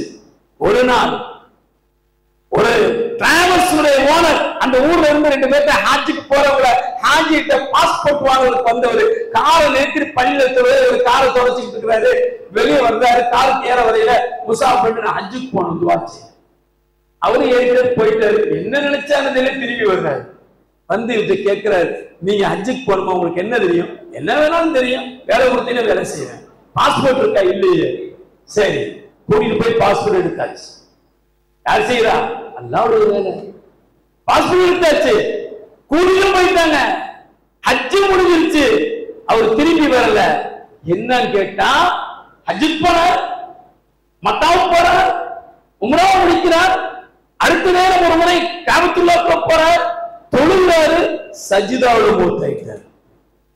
எவ்வளவு பெரிய பாக்கியம், எவ்வளவு பெரிய பாக்கியம் யாருக்கு கிடைக்கும்? எவ்வளவு நசீப்! அல்லாஹ் நாடுபவர்களை தேர்ந்தெடுக்கிறான். நாம் நாடப்பட்டிருக்கிறான். அல்லாஹ் நம்ம மீது நாட்டத்தை இறக்கியிருக்கிறான். நீங்கள் தேர்ந்தெடுக்கப்பட்டிருக்கிறீர்கள், ஹஜ்ஜுக்கு போறீங்க, இதை பெரிய பாக்கியமாக்குறது. என் ரப்பு என்ன கூப்பிட்டிருக்கிறான், என் ரப்பு என்ன கூப்பிட்டிருக்கிறான். அவன் வீட்டுக்கு கூப்பிட்டிருக்கிறான். நான் போறேன், என்ன எண்ணத்தோடு போகணும். போனதுக்கு பிறகு நீங்கள் காபாவை சுத்திடும் சொல்லிட்டே இருக்கலாம். அவ்வளவு வரலாறு இருக்கு. 1-2 மட்டும் சொல்லிட்டு சட்டத்துக்குள்ள உங்களை அழைச்சிட்டு போயிரு. காபத்துல்லாஹ்வுக்குள்ள எக்கச்சக்கமான வரலாறு. குர்ஆன் அல்லாஹ் சொன்னா ஃபீ ஆயாத்துன் பையினாத், ஃபீ ஆயாத்துன் பையினாத். அங்க போய் பாருங்கள், என்னுடைய எண்ணற்ற காட்சிகள், என்னுடைய எண்ணற்ற காட்சி. காபத்துல்லாஹ்வுக்கு இதுக்கு முன்னாடி போனவங்க யாராவது இருந்தா நான் சொல்ற ஒரு செய்தி தெரியும். என்ன தெரியுமா? 79ஆம் நம்பர் கேட், பாபுல் ஃபஹத், ஃபஹத் கேட்னு சொல்லுவாங்க. 79ஆம் நம்பர் கேட், கேட்டுக்கு வெளியே வாங்க. காபத்துல்லாஹ்ல இன்னைக்கு தேதியில, இன்னைக்கு காபத்துல்லாஹ்வுக்கு 146 தலவாசல் இருக்கு. பிரம்மா வளர்ச்சி, பிரம்மாண்டமான வளர்ச்சி. காபா எங்க இருக்குது அங்க இருந்து 1 கிலோமீட்டர் போயிடுச்சு. காபத்துல்லா அங்க இருக்கு 1 கிலோமீட்டர் அளவுக்கு பள்ளியினுடைய விஸ்தீர்ணம். சப்பு போகுது, எல்லா பக்கமும் பிரம்மாண்டமான வளர்ச்சி. இருக்கிற பில்டிங் எல்லாம் இடிச்சு இடிச்சு இடிச்சு காபத்துல எக்ஸ்டென்ஷன் பண்ணிட்டே இருக்காங்க. ஆனா 79 கேட்டுக்கு வெளியே வந்தா எக்ஸ்டென்ஷன் இல்ல. நீங்க பாருங்க, போனவங்க இருக்கிறாங்க, கேட்டு பாருங்க. 79 வெளியே வந்தா ஒரே ஒரு பில்டிங் தான் தாவத் தௌஹீத் நிக்குது, அந்த ப்ளூ கலர் பில்டிங். அதை தவிர பின்னாடி ஒண்ணுமே இல்ல, காலியா கிடக்குது. இவ்வளவு அந்த பக்கம்லாம் பார்த்தா 3/4 கிலோமீட்டர் போயிருச்சு, 1 கிலோமீட்டர் போயிருச்சு. அவ்வளவு தூரம் காபத்துல்லா விசாலம் பண்ணிட்டாங்க. பக்கத்துல காபாவுக்கு பக்கத்துல ஒரு பெரிய மைதானம் காலியா கிடக்குது. விளங்கல, யாருமே யோசிக்கல ஏன் காலியா இருக்குது. என்ன காரணம் என்றால் அங்கு பில்டிங் கட்ட முடியாது. அங்கு பில்டிங் கட்ட முடியாது. ஏன் முடியல? என்ன காரணம்? பெருமானார் ஸல்லல்லாஹு அலைஹி வஸல்லம் பிறப்பதற்கு முன்னால் மக்கத்து மனிதர்கள் வாழ்ந்த பொழுது அந்த மக்கத்து குறைஷிகள் பெண் குழந்தைகளை சிசுவாக பிறந்த உடனே அந்த குழந்தையை கொலை செய்து அடக்கம் செய்கிறார்கள். செய்த ஒரே மனிதன் 1000 குழந்தையை கொலை செய்திருக்கிறார் என்றெல்லாம் வரலாறு படிக்கிறது. அந்த குழந்தைகள் அடக்கம் செய்யப்பட்ட இடம் மக்பரத்து சுபைகா. மக்பரத்து சுபைகா சிசுக்கள் அடக்கம் செய்யப்பட்ட இடம். பெற்ற குழந்தை, சின்ன சின்ன குழந்தை, பிறந்த குழந்தை கழுத்து திருகி கொண்டு உள்ள தள்ளிடுவது. அந்த இடம் 79 கேட்டுக்கு வெளியே ரொம்ப நியர் பைல இருக்குது. அங்க எந்த குழி தோன்றினாலும் ரத்தம் வருது. குழி தோன்ற என்ன வருது? ரத்தம் வருதுங்க. ஒரு 8 வருடத்துக்கு முன்னாடி நடந்த நிகழ்வு. பெரிய பில்லர் போட்டு பிரம்மாண்டமான ஒரு பெரிய, நீங்க இப்ப போனாலும் பார்க்கலாம். 79 கேட்டுக்கு வெளியே வாங்க, வெளியே வந்தீங்கன்னா ஒரு பெரிய மேம்பாலம் வரும். அந்த மேம்பாலம் சம்மதம் இல்லாம வளைஞ்சு வரும். அந்த மேம்பாலம் அந்த இடத்துல வளைய தேவையில்லை, சம்மதம் இல்லாம வரும். காரணம் என்ன? கீழே இருக்கிற பகுதி இருக்கிற அந்த மண்ணு, அந்த மண்ணு எப்படிப்பட்ட மண் என்றால் பல்லாயிரக்கணக்கான குழந்தைகள் ரத்தம் சொட்ட சொட்ட இன்னமும் உள்ள இருக்குது. ஏன் அந்த கட்டணம் கட்ட முடியல? ஏன் கட்ட முடியல? அல்லாஹ் குர்ஆன்ல சொல்றான், அங்க போய் அத்தாட்சியை பாருங்க. அல்லாஹ்வுடைய அத்தாட்சி. அந்த இடத்தை என்ன செய்ய முடியாது, உலக அழிவு வரையிலும் எவரும் அங்க கை வைக்க முடியாது. காரணம் அது அல்லாஹ்வுடைய அத்தாட்சி. அல்லாஹ்வுடைய அத்தாட்சி. மரியாதைக்குரியவர்களே, அல்ஹம்துலில்லாஹ், நீங்க போகிறீங்க, பார்க்க போறீங்க. எத்தனை எத்தனை இடம், எத்தனை எத்தனை வரலாறு. சுப்ஹானல்லாஹ். எனக்கு அப்படியே சொல்ல விட்டீங்கன்னா பேசிக்கிட்டே இருக்கலாம். நீங்க முழுக்க பேசலாம், நாளைக்கு முழுக்க பேசலாம். அவ்வளவு வரலாறு இருக்கு, அவ்வளவு வரலாறு. மத்தாஃப சுத்தி தவாப் செய்ய போறோம்ல, காபாவை தவாப் செய்யறதுக்கு போறோம்ல, அந்த தவாப் அந்த மத்தாஃப சுத்தி ஒன்னல்ல ரெண்டல்ல 20க்கும் மேற்பட்ட அத்தாட்சிகள் இருக்கு. ஆதாரங்கள் ஃபீஹி ஆயாத்துன் பையினாத். குர்ஆன் அல்லாஹ் சொல்றான், அங்க போய் பாருங்கள், அத்தாட்சியை பாருங்கள், என் வல்லமையை பாருங்கள், என் உள்ளமை என்று ஆளுமையை பாருங்கள், விளங்கும் உங்களுக்கு. போய் பாருங்க. ஃபார் எக்ஸாம்பிள் 1-2 மட்டும் சொல்றேன் கேளுங்க. அந்த மத்தாஃப் இருக்குல்ல, தவாப் செய்யற இடம், அந்த தவாப் செய்யற இடம் எவ்வளவு பெருசுங்க. ஒரு அனுமானமா பேசுங்களேன், யோசிக்கிறேன். இப்ப இந்த பள்ளி, இந்த பள்ளியுடைய உள்வளாகத்துக்குள்ள நம்ம எல்லாம் இந்த பள்ளி நிறைஞ்சு தொழுகிறதா இருந்தா எவ்வளவு பேர் தொழுகிறோம்? ஒரு 200 பேர் உள்பள்ளியில் தொழுகிறோம். உட்கார்ந்தா எவ்வளவு பேர் உட்காரலாம்? ஒரு 500 பேர், ஒரு 1000 பேர். நெருக்கி நெருக்கி நின்றா 2000 பேர். 2000 பேருக்கு இதுக்குள்ள தள்ள முடியுமா? 2000 பேர் இந்த பள்ளியோட உள்வளாகத்தில் தள்ள முடியுமா? நெருக்கி இருக்க வைக்க முடியுமா? முடியாது. ஒவ்வொரு இடத்துக்கு ஒரு கெஸ்ஸிங் இருக்குல்ல. அந்த மத்தாஃப் இருக்கிற காபத்துல்லா வச்சு சுத்தி இருக்கிற மத்தாஃப் எவ்வளவு பேர் நிக்கலாம்? ஒரு அனுமானமா சொல்லுங்க. ஒரு 2 லட்சம் பேர் நிக்கலாமா? ஒரு 5 லட்சம் பேர் இருக்கலாமா? ஒரு 10 லட்சம் பேர் நுழைய முடியுமா? யோசிச்சு பாருங்க. நீங்க என்ன முடிவுக்கு வருகிறீர்களோ அந்த முடிவுல நீங்க இருங்க. ஒரு 5 லட்சம் வச்சுக்கோங்க, ஒரு 10 லட்சம் வச்சுக்கோங்க. 10 லட்சம் பேர் நுழைய முடியும் என்ற இடத்துல 50 லட்சம் பேர் உள்ள இருக்கிறாங்க. எப்படி? அது எப்படி? அது விளங்காது. அங்குதான் என்னுடைய அத்தாட்சி இருக்கிறது. யார் சொல்றா? அல்லாஹ். அங்குதான் அத்தாட்சி. என்ன அத்தாட்சி? முஹம்மது ரசூல் ஸல்லல்லாஹு அலைஹி வஸல்லம் சொல்றாங்க, அந்த காபத்துல்லாவை சுத்தி இருக்கிற மத்தாஃப் இருக்குல, தவாப் செய்யற இடம், அந்த தவாப் செய்யற இடம் அதற்கு ஒரு ஒப்புதல் கொடுத்தாங்க. அது எதை போல என்றால் தாயின் கர்ப்பப்பையை போல. மத்தாப் எதை போல? தாயின் கருவறையை போல. தாயினுடைய கருவறை கணவன் மனைவி என்ற இணைப்பில் ஆணின் உடம்பிலிருந்து புறப்படுகிற ஒரே ஒரு சொட்டு இந்திர துளி உள்ள போடும். ஒரே ஒரு சொட்டு இந்திர துளி, அது மட்டும்தான் அதற்குள்ளே இருக்க முடியும். 2-3 சினை முட்டைகள் உள்ளே செல்லும். ஆக 2 துளிகள் 4 துளிகள் உள்ளே கொள்ளுகின்ற கொள்ளல உள்ள ஒரு சின்ன பலூன்.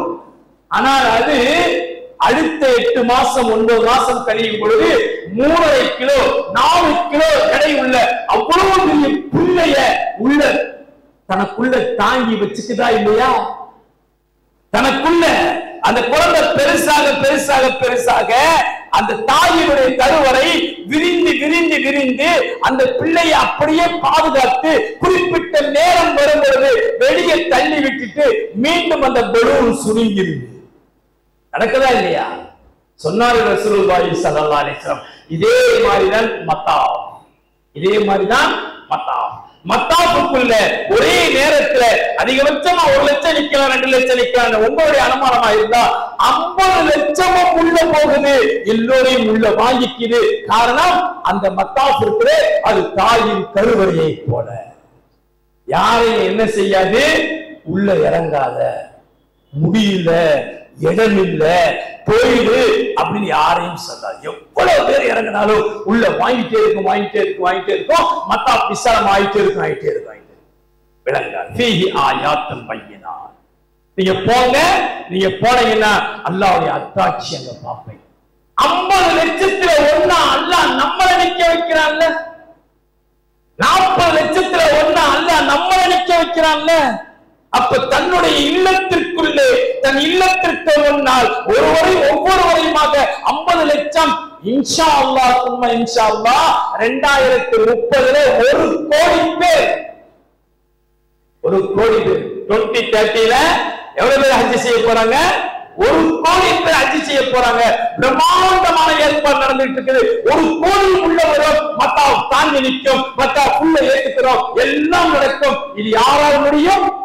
அல்லாஹ். அல்லாஹ் அந்த வல்லமை விளங்குவதற்காக அல்லாஹ் நம்மை அழைக்கிறான். எத்தனை விஷயங்கள் இந்த மத்தாப் இருக்குல்ல, நீங்க எல்லாம் பார்த்திருப்பீங்க. காபத்துல்லா நிக்கிறது கருப்பு கட்டினோம், சுத்திலும் மக்கள் தவாப் செய்யறாங்கல்ல. தவாப் செய்யறாங்களா இல்லையா? தவாப் செய்யறதுதான், அதுதான் தரைப்பகுதியா? யாருக்கோ தெரியுமா? காபத்துல்லா தரைப்பகுதி அதுவா அது அன்றுகளோடு இருக்கா இல்லையா? யாராவது 1999 வரைக்கும் யாரெல்லாம் ஹஜ்ஜுக்கு போனாங்களோ அவங்களுக்கு ஒண்ணு தெரியும். என்ன தெரியுமா தெரியும்? அவங்க கீழே இறங்கி இருப்பாங்க, ஜம்சம் கிணறுக்காக கீழே இறங்கி இருப்பாங்க.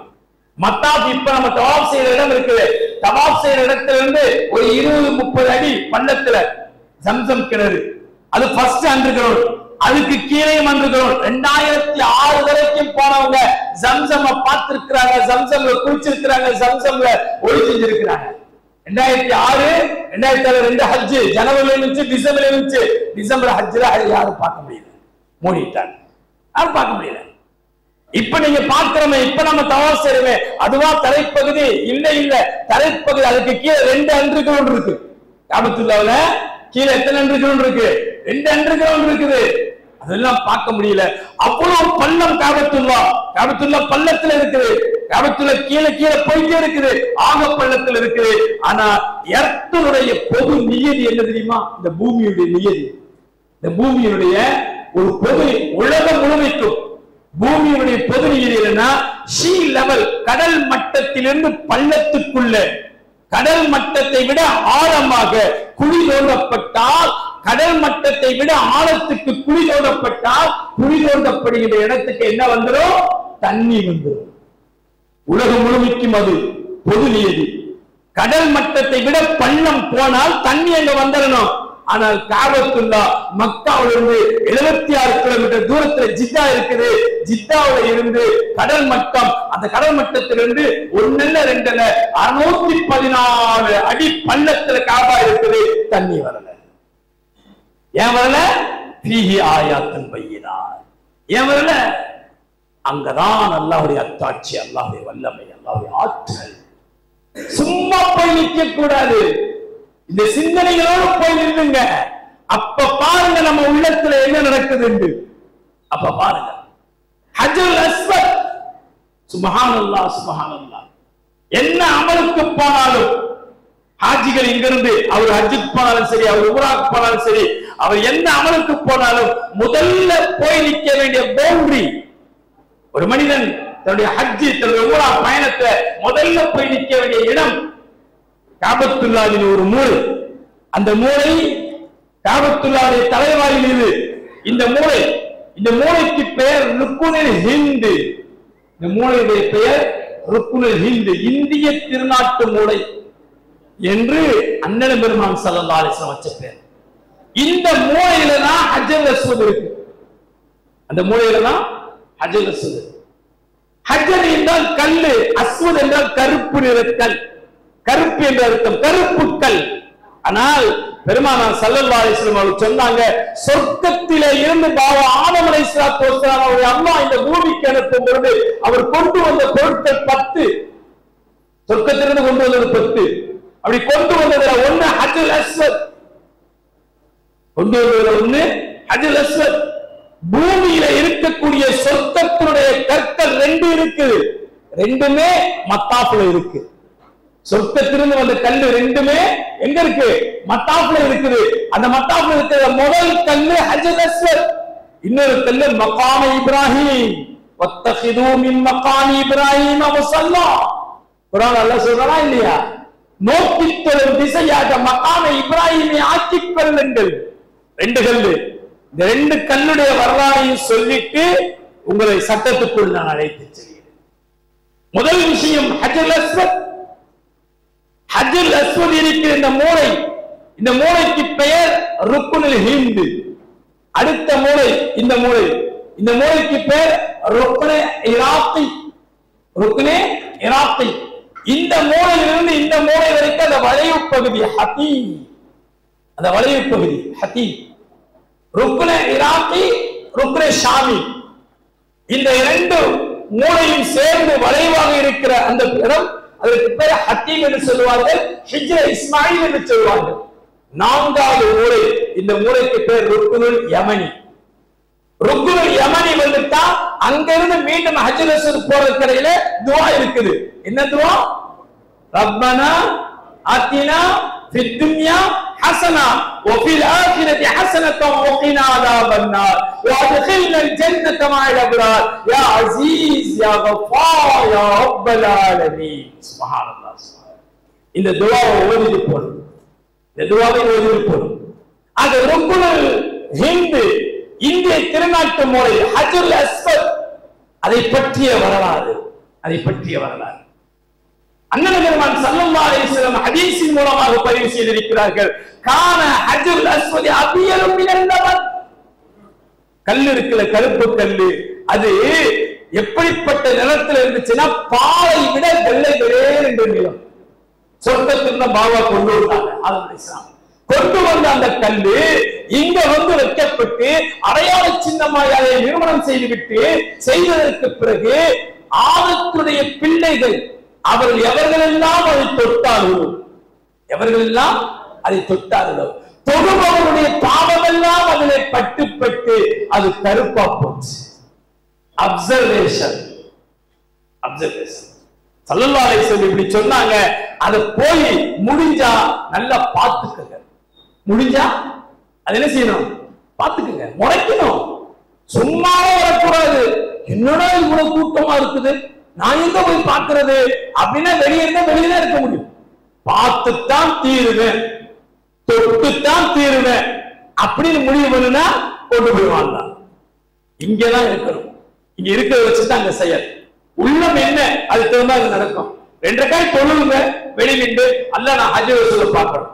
அது 2 ரக்காய் தொழுவுங்க, அல்ல நான் ஹஜ் ரசூல் தொழணும், தொழுதுட்டு நியத் செஞ்சுட்டு துஆ செஞ்சுட்டு போங்க. எல்லாத்தையும் வரைக்கும் விட்டு யாரோ ஒரு தள்ளி மண்டையை கொண்டு இழுத்து கொண்டு விட்டுருவோம், முத்தம் வந்தாங்க. அதுக்காக நீங்க அப்படி செய்யுங்க நான் சொல்லல, அது உங்க இஷ்டம். அப்படி செய்யணுமா, அது மார்க்கத்தில் இருக்க கட்டாயம் இல்லை. பாருங்க, முடிஞ்சா தொடுங்க, முடிஞ்சா முத்தமிடுங்க, இல்லே கை தூக்குங்க, கை தூக்கி உங்க கையை முத்தமிடுங்க. அதை நோக்கி உன் உள்ளத்தை காண்பித்து அதை நீங்கள் முத்தமிடுகிறீர்களா, ரப்பின் கரத்தை முத்தமிட்டதற்கு சமம் என்று பெருமானார் ஸல்லல்லாஹு அலைஹி வஸல்லம் அந்த எண்ணத்தோடு முத்தமிடுங்க. ஸல்லல்லாஹு அலைஹி வஸல்லம் தன்னுடைய அன்பு தோழர் ஹஸரத் அலியின் கர்ரமல்லாஹு வஜ்ஹு அலியத்துல கூட்டிட்டு போய் காபத்துல்லாஹ்க்கு முன்னாடி நின்று ஹஜ் ரசூல் பக்கத்துல நிறுத்தி சொன்னாங்க, முத்தமிடு.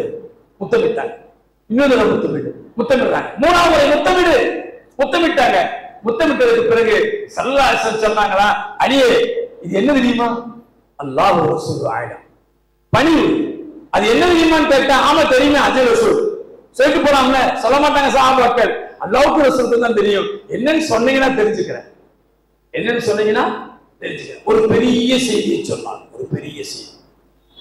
ரசூலுல்லாஹி ஸல்லல்லாஹு அலைஹி வஸல்லம் ஹஜ்ரத் அலி ரலியல்லாஹு தஆலா இடத்துல சொன்ன அந்த செய்தி ரகசியம், பெரும் ரகசியம் சொன்னாங்க. 2வது கலீஃபா ஹஜ்ரத் உமர் ஃபாரூக் ரலியல்லாஹு அன்ஹு ஆட்சி காலம், 2வது கலீஃபா உமர் ரலியல்லாஹு ஆட்சி காலம். அப்ப உமர் ரலியல்லாஹு அன்ஹு அவங்களுடைய ஆட்சி காலத்தின் முதல் ஹஜ் ஃபர்ஸ்ட் ஹஜ் அவங்களுடைய ஆட்சியில. அதுக்கு முன்னாடி 3 ஹஜ் அவங்க செஞ்சிருக்கிறாங்க. ஒரு ஹஜ் ரசூலுல்லாஹோட செஞ்சாங்க, 2 ஹஜ் அவங்க சித்திக் நாயகத்தோட செஞ்சாங்க, இது 4வது ஹஜ். போறாங்க, போனவங்க நேரா போய் ஹஜ் ரசூலுக்கு முன்னாடி அப்படி நிக்கிறாங்க. அதை பார்க்கிறாங்க, அழுகிறாங்க. அதை பார்க்கிறாங்க, அழுகிறாங்க. அதை பார்க்கிறாங்க, அழுகிறாங்க. அழுதுட்டு அதுட்ட பேசுறாங்க. எதுட்ட? கல்லு, கல்லுங்க, கருப்பு கல்லு பேசுறாங்க. ஈமானிய பேச்சு, எவ்வளவு உயர்ந்த பேச்சு தெரியுமா? சுப்ஹானல்லாஹ், சுப்ஹானல்லாஹ். அப்படி பார்க்கறாங்க, பரவசப்படுறாங்க, அதை தொடுறாங்க, முத்தமிடுறாங்க, அழுகுறாங்க, சிந்தனையோட பேசுறாங்க. என்ன பேசுறாங்கன்னா, லவ்லா நலத்து நபிய ஸல்லல்லாஹு அலைஹி வஸல்லம் கப்பிலுக மா கப்பல்துக. அதை பார்த்துட்டு பேசுறாங்க. எவ்வளவு பெரிய பேச்சு, எவ்வளவு பெரிய பேச்சு. சுப்ஹானல்லாஹ். கல்லே, கருப்பு நிற கல்லே, அதுக்கு பேசுறாங்க. பேசணும், பைத்தியக்காரத்தனம்.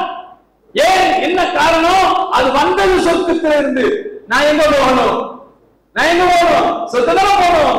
அதுக்கு போய் பேசுறாங்க, நீ எப்படியாவது சிபாரிசு செய்ய அப்படிங்கிற மாதிரி. சொர்க்கத்திலிருந்து வந்தது. அது மட்டும் இல்ல, அதுக்கு என்னென்ன சிறப்பு? ஹஜ்ரத் உமர் ஃபாரூக் ரலியல்லாஹு அன்ஹு பார்த்துட்டு சொல்றாங்க, இன்னி ஆயிரம் அன்னக ஹஜரன், நிச்சயமா எனக்கு தெரியும் நீ ஒரு கல்லு, எனக்கு தெரியும் நீ ஒரு கல். உன்னால் யாருக்கு பலனும் இல்லை, உன்னால் யாருக்கு எழுந்தரும் இல்லை, உனக்கு எந்த விதமான சிறப்பும் இல்லை, நீ ஒரு கல்லு, அது எனக்கு தெரியும். ஆனால் உனக்கு ஒரு சிறப்பு இருக்குது. அது என்ன தெரியுமா? என் முஹம்மது ரசூல் ஸல்லல்லாஹு அலைஹி வஸல்லம் உன்னை முத்தமிட்டு இருக்கிறாங்க. என் ஹபீப் ஸல்லல்லாஹு அலைஹி வஸல்லம் உன்னை தூக்கி இருக்கிறாங்க. என் நபியின் கரம் முன்னில் பட்டிருக்கிறது, என் நபியின் வதனம் முன்னில் ஒட்டி இருக்கிறது.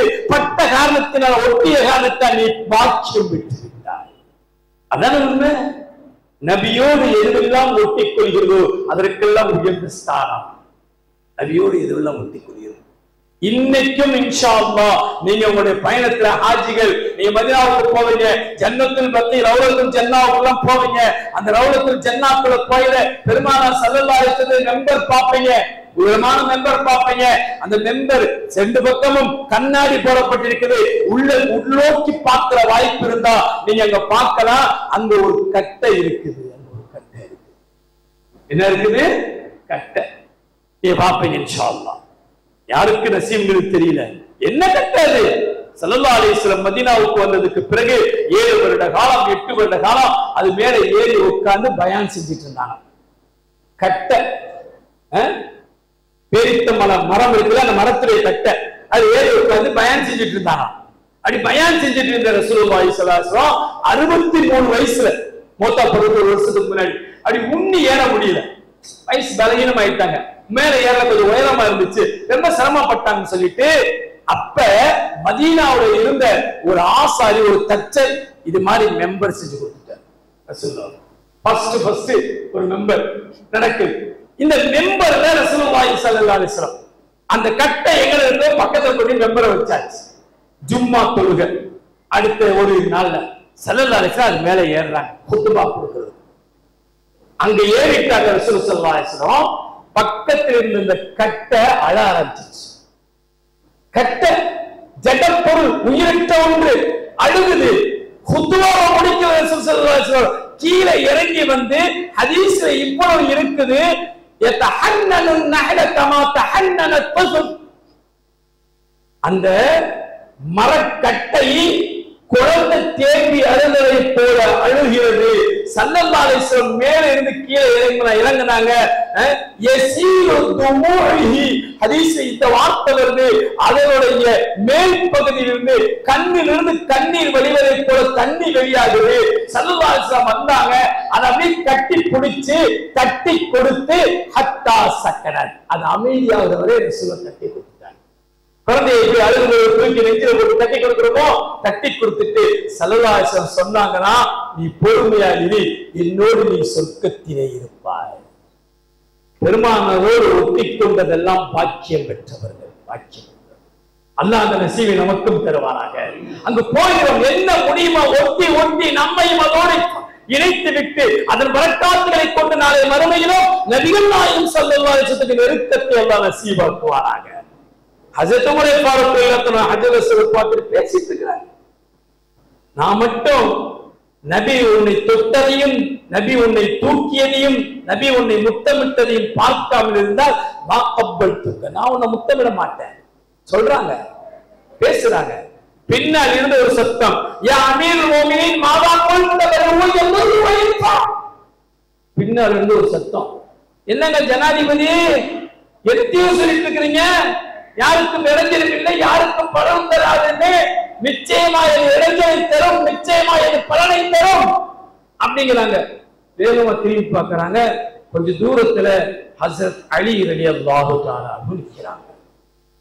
ஹஜ்ரத் அலியுடைய சத்தத்தை கேட்டவுடைய ஹஜ்ரத் உமர் ரலியல்லாஹு தஆலா சரண்டர் கீழே வந்தாங்க. அல்லாஹு அக்பர், அல்லாஹு அக்பர். எனக்கு தெரியும், எனக்கு தெரியாத எக்கச்சக்கமான செய்திகள் உங்களுக்கு தெரியும் என்பது எனக்கு தெரியும். அல்லாஹ்வுக்காக நான் சொன்ன வார்த்தையில் தவறு இருந்தால் என்னை மன்னித்து விட்டு அது எப்படி இடைஞ்சலை தரும், அது யாருக்கு பலனை தரும், அல்லாஹ்வுக்காக எனக்கு சொல்லுங்களேன். நபி உங்கள்கிட்ட சொல்லி இருப்பாங்கல்ல, அதனால்தான் இவ்வளவு சத்தமா என்னை அதற்றைய தயவு செய்து எனக்கு சொல்லுங்களேன் என்று சொன்ன பொழுது ஒரு நாள் ஒரு நேரம் இதே மக்கள் முக்கர்ரமாகவே நானும் நாயகமும் நின்று கொண்டிருந்த பொழுது என்னை அழைத்து வந்து முத்தமிடச் சொல்லி, முத்தமிட்டதற்கு பிறகு எனக்கு பெருமானார் அன்பு சொன்ன ரகசியம் இன்று உங்களுக்கு எத்தி வைக்கிறேன் என்று சொல்லிவிட்டு நபிகள் நாயகம் ஸல்லல்லாஹு அலைஹி வஸல்லம் சொன்னாங்களாம், அடியே அல்லாஹ் தனித்தவனாயிருந்தார், அல்லாஹ் தனித்தவனாயிருந்தார். அண்டத்தில் எதுவும் படைக்கப்படவில்லை, அவன் மட்டுமே மகோன்னதமாக இருந்தார்.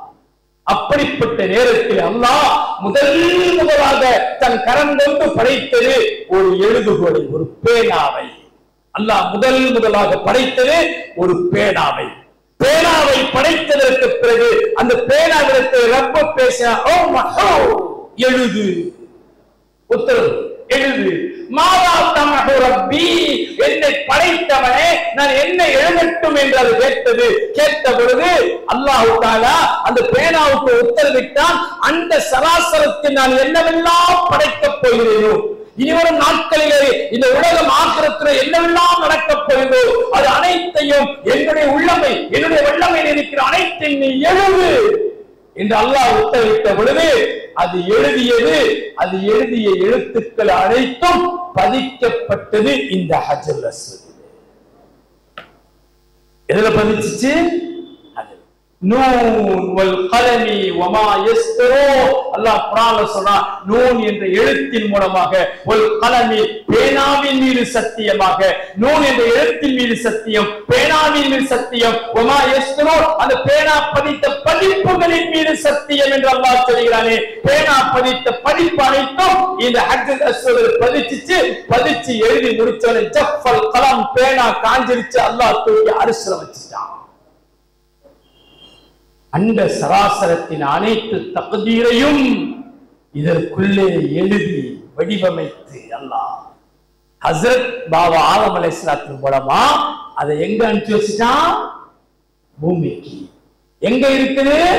காபத்துல்லாஹ்ல ஹஜ்ஜுல் அஸ்வத் அந்த மூலையில கொண்டு நிறுத்திட்டு சொன்னாங்க, ஹஸரத் அலி ரலியல்லாஹு தஆலா அன்ஹு, உலகம் முழுக்க இருந்து வருகிற ஹாஜிமார்கள், உம்ராவுக்கும் ஹஜ்ஜுக்குமா வருகிறவர்கள் யாரெல்லாம் வருகிறார்களோ, யாரெல்லாம் கை தூக்குறாங்களோ, யாரெல்லாம் தொடுகிறார்களோ, யாரெல்லாம் முத்துகிறார்களோ, யாரெல்லாம் முறைக்கிறார்களோ, யாரெல்லாம் அதை பார்க்கிறார்களோ, பார்த்த நொடியிலே, பிடித்த நொடியிலே, தொட்ட நொடியிலே ஒரு கிளிக் செய்து விடும். அப்சர்வேஷன் வந்து நிற்பவரை உடனே ஒரு போட்டோ எடுத்ததோடு மட்டும் இல்லாமல் தான் சேவ் பண்ணியிருக்கிற சேவுகள் அனைத்தையும் எடுத்துக்கொண்டு நாளைய மஹ்ஷரிலே இன்னல்லாஹ் தஆலா யுபஅஸு ஹாதல் ஹஜ்ஜல் அஸ்வத யௌமல் கியாமா. இதையும் சொல்றாங்க ரசூலுல்லாஹி ஸல்லல்லாஹு அலைஹி வஸல்லம். உயிர் கொடுத்து அல்லாஹ் எழுப்புவார் இந்த கல்லை, உயிர் கொடுத்து எழுப்புவார். அப்படி எழுப்பி வரப்படும் பொழுது அதற்கு 2 கண் இருக்கும், 2 உதடு இருக்கும், 2 கை இருக்கும், 2 கால் இருக்கும். இதையெல்லாம் நடத்தி வர சொல்லுவார். இது நடந்து வரும். இது நடந்து வந்து மீசான் தராசுக்கு முன்னால் இருக்கும். அதுக்கு அடுத்த பாதம், அந்த பாதம் சிராத்துல் முஸ்தகீமுக்கு முன்னால் இருக்கும். நிற்கப்பட்டு அது ஒன்று நிறுத்தி வைக்கப்பட்டதற்கு பிறகு கேள்வி கணக்கு தொடக்கப்படும். அப்படி தொடங்குகின்ற கேள்வி கணக்குக்கு மனிதர்கள் அணிவகுத்து வரும் பொழுது இது சிலர்களை பார்த்து சாதகமாய் சாட்சி சொல்லும், பலர்களை பார்த்து பாதகமாய் சாட்சி சொல்லும். யாருக்கு அது சாதகமாய் சாட்சி சொன்னதோ, மவாஃபா பில் முவாஃபாத்தி ஃபஹு அமீனுல்லாஹ்.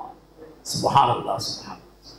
ரசூலுல்லாஹ் சொல்றாங்க, நாளைய மஹ்ஷர்ல இது சிலரை பார்த்துட்டு சாதகமாய் சாட்சி சொல்லும். யாருக்கு சாதகமாய் அது வந்து நின்று விட்டதோ அவர்கள் ஜெயம் பெற்றார்கள், அவர்கள் சொர்க்கத்தில் உயர்ந்து ஸ்தானம் சென்று விடுவார்கள். யாருக்கு பாதகமாய் சாட்சி சொல்லுவோ தட்டி விடப்படுவார்கள். சிராத்துல் முஸ்தகீம் கடக்க முடியாமல் கீழே விழுந்து நரகத்தின் படுகொலைக்கு செல்லுவார்கள். இதை முஹம்மது ரசூல் ஸல்லல்லாஹு அலைஹி வஸல்லம் சொல்ல என் காதால் கேட்டு என் கல்வியிலே பதித்து வைத்திருக்கிறேன் என்று சொன்ன பொழுது இதையெல்லாம் கேட்டுவிட்டு மீண்டும் அழுது பரவசப்பட்டு அதற்கு முன்னால் மீண்டும் நெருங்கி போய் ஹஜ்ஜுல் அஸ்வத பார்த்து பேசுறாங்களா, யா ஹஜர் கல்லே, கருப்பு நிற கல்லே, எனக்கு நாளை மறுமையில் நீ சாட்சியா வந்து, எனக்கு நீ பாதகமா வந்துடாத, எனக்கு நீ சாதகமா இரு. நீ சாதகமா இருந்தால் போதும், நான் ஜெயம் பெற்று விடுவேன் என்று ஹஜ்ரத் உமர் ரலியல்லாஹு தஆலா அன்ஹு அந்த இடத்தில் நின்று கொண்டு பரவசப்பட்டு போய் அழுகிறார்கள், பேசுகிறார்கள் என்றால் இதே பரவசம், இதே அழுகை அல்லாஹ் நமக்கும் தருவானாக. ஆமீன் சொல்லுகிறாங்க. போய் நிக்கணும், அந்த சிந்தனையோடு நின்று அதை பாருங்க, பிறகு தெரியும் அத்தாட்சி என்ன என்பது. அத்தாட்சி சுப்ஹானல்லாஹ், சுப்ஹானல்லாஹ். ஹஜ்ஜுல் அஸ்வத் ஃபீஹி ஆயாத்துன் பையினாத், அது ஒரு அத்தாட்சி, தெளிவான அத்தாட்சி. இதை விட என்ன வேண்டும்? இதை விட என்ன வேண்டும்? அதற்குள்ளே நம்மை அழித்துக் கொள்ள வேண்டும், அதற்குள்ளே நம்மை அழித்துக் கொள்ள வேண்டும். ஹைரல் அப்துல்லா, இதெல்லாம் தாண்டி ஒரே ஒரு செய்தி உங்களுடைய சிந்தனைக்காக கேட்கிறேன். காபத்துல்லா போயிட்டு வந்து இருக்கிறாங்க, இந்த குட்டியாச்சி உட்கார்ந்து இருக்கிறார், இப்பதான் போயிட்டு வந்து இருக்கிறார் உம்ரா. காபத்துல்லா சுத்துறாங்கல்ல மக்கள், இந்த தவாஃப் சொல்றவங்க, தவாஃப் என்ற அந்த சுற்றுதல் எல்லாரும் சுத்துறாங்க. நம்ம முஸ்லிம்கள் அதற்கு முன்னால் நாம் எல்லாம் மனிதர்கள், மனிதாபிமானம் மிக்கவர்கள், ஒரு நேர்மையான தூய்மையான சிந்தனை உள்ளவர்கள். அதிலும் நாம் முஸ்லிம்கள், அதிலும் பாக்கியசாலிகள். நாம் எல்லாம் பாக்கியசாலி. ஏன்னா ஹஜ் என்பது சாதாரண விஷயம் அல்ல, பெரும் பாக்கியம் கொடுக்கப்பட்டவர்கள். இப்ப ஃபார் எக்ஸாம்பிள் நீங்க நாம யோசிக்கணும், நீங்க சிந்திக்கணும். ஹஜ்ஜுக்கு போறவங்க நம்ம இஸ்லாத்திலையும் சரி மனிதனுடைய குணங்களையும் சரி எதை எடுத்தாலும் வலதுதான், எதுவா இருந்தாலும் வலதுதான். வலதுக்குத்தான் முக்கியத்துவம். எதை செய்தாலும் வலதாகத்தான் செய்ய வேண்டும். செருப்பு மாட்டுவது, தலைக்கு சீப்பு சீவுவது, கொடுப்பது, வாங்குவது எல்லாமே எதுலதான் இருக்கணும்? வலதுலதான் இருக்கணும். இடதுல இருக்கக்கூடாது. இடது கையில கொடுத்தாலும் வாங்க மாட்டாங்க, நீட்டினாலும் தர மாட்டாங்க. இடது கை நீட்டி பாரு, மறப்பாங்க. வலதுக்குத்தான் முக்கியத்துவம், வலதுக்குத்தான் முக்கியத்துவம். எல்லா நிலையிலும் வலதுக்கு முக்கியத்துவம். ஆனா காபத்துல்லாவை தவாப் செய்வது மட்டும் வலது பக்கமா செய்யலாமா? யோசிச்சு பாருங்க. காபத்துல்லாவை தவாப் செய்யணும், எப்படி செய்யணும்? வலது பக்கமா சுத்துற, ரெக்டல்ல சுத்திட்டு இருக்கு, இடது பக்கமா சுத்துறோம். என்ன காரணம்? என்ன காரணம்? ஏன் செருப்பு போடுறத வலதுல போடுங்கிறான், சீப்பு சீவனா வலதுல சீவுங்கிறான், கொடுத்தாலும் வலதுல, வாங்கினாலும் வலதுல. சாதாரணமான விஷயத்துக்கெல்லாம் வலதுக்கு போதனை செய்த இந்த இஸ்லாம் ஆக உயர்ந்த அமல். உலகத்திலேயே சுத்தி வருவதற்கு அனுமதிக்கப்பட்ட ஒரே ஒரு மஸ்ஜித், அதை சுத்துவது ஜாயிஸ், அது சுத்தத்தான் வேணும், அது சுத்தி சுத்தி வரணும் என்று சொல்லப்பட்ட ஒரே ஒரு பள்ளி காபத்துல்லாஹ். காபாவை தவிர உலகத்தில் எந்த பள்ளியும் யாரும் சுத்தக்கூடாது. இதுவரையிலும் முஹம்மது ரசூல் ஸல்லல்லாஹு அலைஹி வஸல்லத்துடைய அந்த மஸ்ஜித் நபவி இருக்குல, அந்த மஸ்ஜித் நபவியை கூட நம்ம தவாப் செய்யக்கூடாது, ஜாயிஸ் இல்லை. தவாப் செய்யக்கூடாது. தவாப் என்பது எங்க மட்டும்தான்? காபால மட்டும்தான். காபத்துல்லாஹ் எப்படிப்பட்டது? அல்லாஹ்வுடைய வீடு. அல்லாஹ்வுடைய வீட்டை உலகம் முழுமைக்கும் ஒரு சட்டத்தை வச்ச ரப்பு அந்த தான் வீட்டை சுத்துறது மட்டும் வலது பக்கமா சுத்தாம இடது பக்கமா சுத்துங்கன்னு வச்சான். ஏன் வச்சான்? என்ன காரணம் தெரியுமா? யோசிக்கணும். காரணம் என்ன தெரியுமா? ஒவ்வொரு உலகத்தில் வாழ்கிற ஒவ்வொரு மனிதனுடைய உடலிலும் அவருடைய ஹார்ட் இடது பக்கம், அவருடைய ஹார்ட் இடது பக்கம். எந்த மனுஷனுக்கு ஹார்ட் என்ன இல்ல? ரைட்ல இல்ல, லெப்ட்ல தான் இருக்கு. உலகத்துல அந்த ஒரு புள்ளையே இல்ல ரைட்ல ஹார்ட் உள்ள புள்ள, எல்லாமே லெப்ட் தான். இப்ப லெப்ட்ல இருக்கிற ஹார்ட் நம்ம அங்க போய் நின்னவன நீ வலது பக்கமா சுத்துனா ஒரு ஜான் உள்ள கொஞ்சம் தூரம் ஆயிரும். வலது பக்கமா சுத்துனா ஒரு ஜான் உள்ள தூரம் ஆயிரும். இடது பக்கமா சுத்துனா ஒரு ஜான் உங்களுடைய உள்ளம் காபாவுக்கு நெருக்கமா இருக்கும். என்னுடைய நூர் என்னுடைய அரிசியிலிருந்து ஒவ்வொரு நாளும் ஒவ்வொரு நொடியும் அரிசியிலிருந்து காபாவை நோக்கி நூறு இறங்கிக் கொண்டிருக்கிறது, வெளிச்சம் இறங்கிக் கொண்டிருக்கிறது, என்னுடைய ரஹ்மத் இறங்கிக் கொண்டிருக்கிறது. ஒரு ஜான் நெருக்கடியில் இருக்கிறதுக்காக உன்னை இடம் சுற்றி ஒரு உள்ளத்திற்கும் என் இல்லத்திற்கும் ஒரு ஈமானிய பவர், உன்னுடைய உள்ளத்திற்கும் என் இல்லத்திற்கும் ஒரு ஈமானிய பவரை உண்டாக்கி அந்த ஈமானிய பவரின் மூலமாக ஒரு உள்ளம் தூய்மையாக்கப்பட்டு அல்லாஹ் குர்ஆனிலே அண்ணல் பெருமான ஹதீஸிலே நமக்கு விளங்க வைக்கிறார்கள். உன்னுடைய உள்ளம் தூய்மையாக்கப்பட்டு ஒரு உள்ளம் தூய்மையாகிவிட்டால் என் இல்லத்திற்கும் ஒரு உள்ளத்திற்கும் மத்திய நெருக்கத்தின் காரணமாய் உன்னுடைய உள்ளம் தூய்மையாக்கப்பட்டால் என்ன நடக்கும் தெரியுமா? குலூபுல் முஃமினீன அர்ஷுல்லாஹ். மூமினுடைய உள்ளங்கள் அல்லாஹ்வுடைய சிம்மாசனம். மூமினுடைய உள்ளங்கள் அல்லாஹ்வுடைய சிம்மாசனம். நீ இடம் சுற்று, நீ இடது பக்கமாய் சுற்று, உன் உள்ளம் ஒரு ஜான் முன்னால் இருக்கட்டும், நெருக்கமாய் இருக்கட்டும். என்னுடைய நூல் உனக்குள்ளே அங்கு பாயும். பாய பாய உன் உள்ளம் இருக்கிற கசடுகள் நீக்கப்பட்டு தூய்மையாக்கப்படும். தூய்மையாக்கப்பட்டதற்கு பிறகு அல்லாஹ் ஹதீஸை குதுஸி மூலமாக சொல்கிறான், உங்களுடைய உள்ளங்கள் என்னுடைய சிம்மாசனம். அல்லாஹ் நம்முடைய உள்ளங்களை ரப்பின் சிம்மாசனமாக ஆக்கி தருவானாக.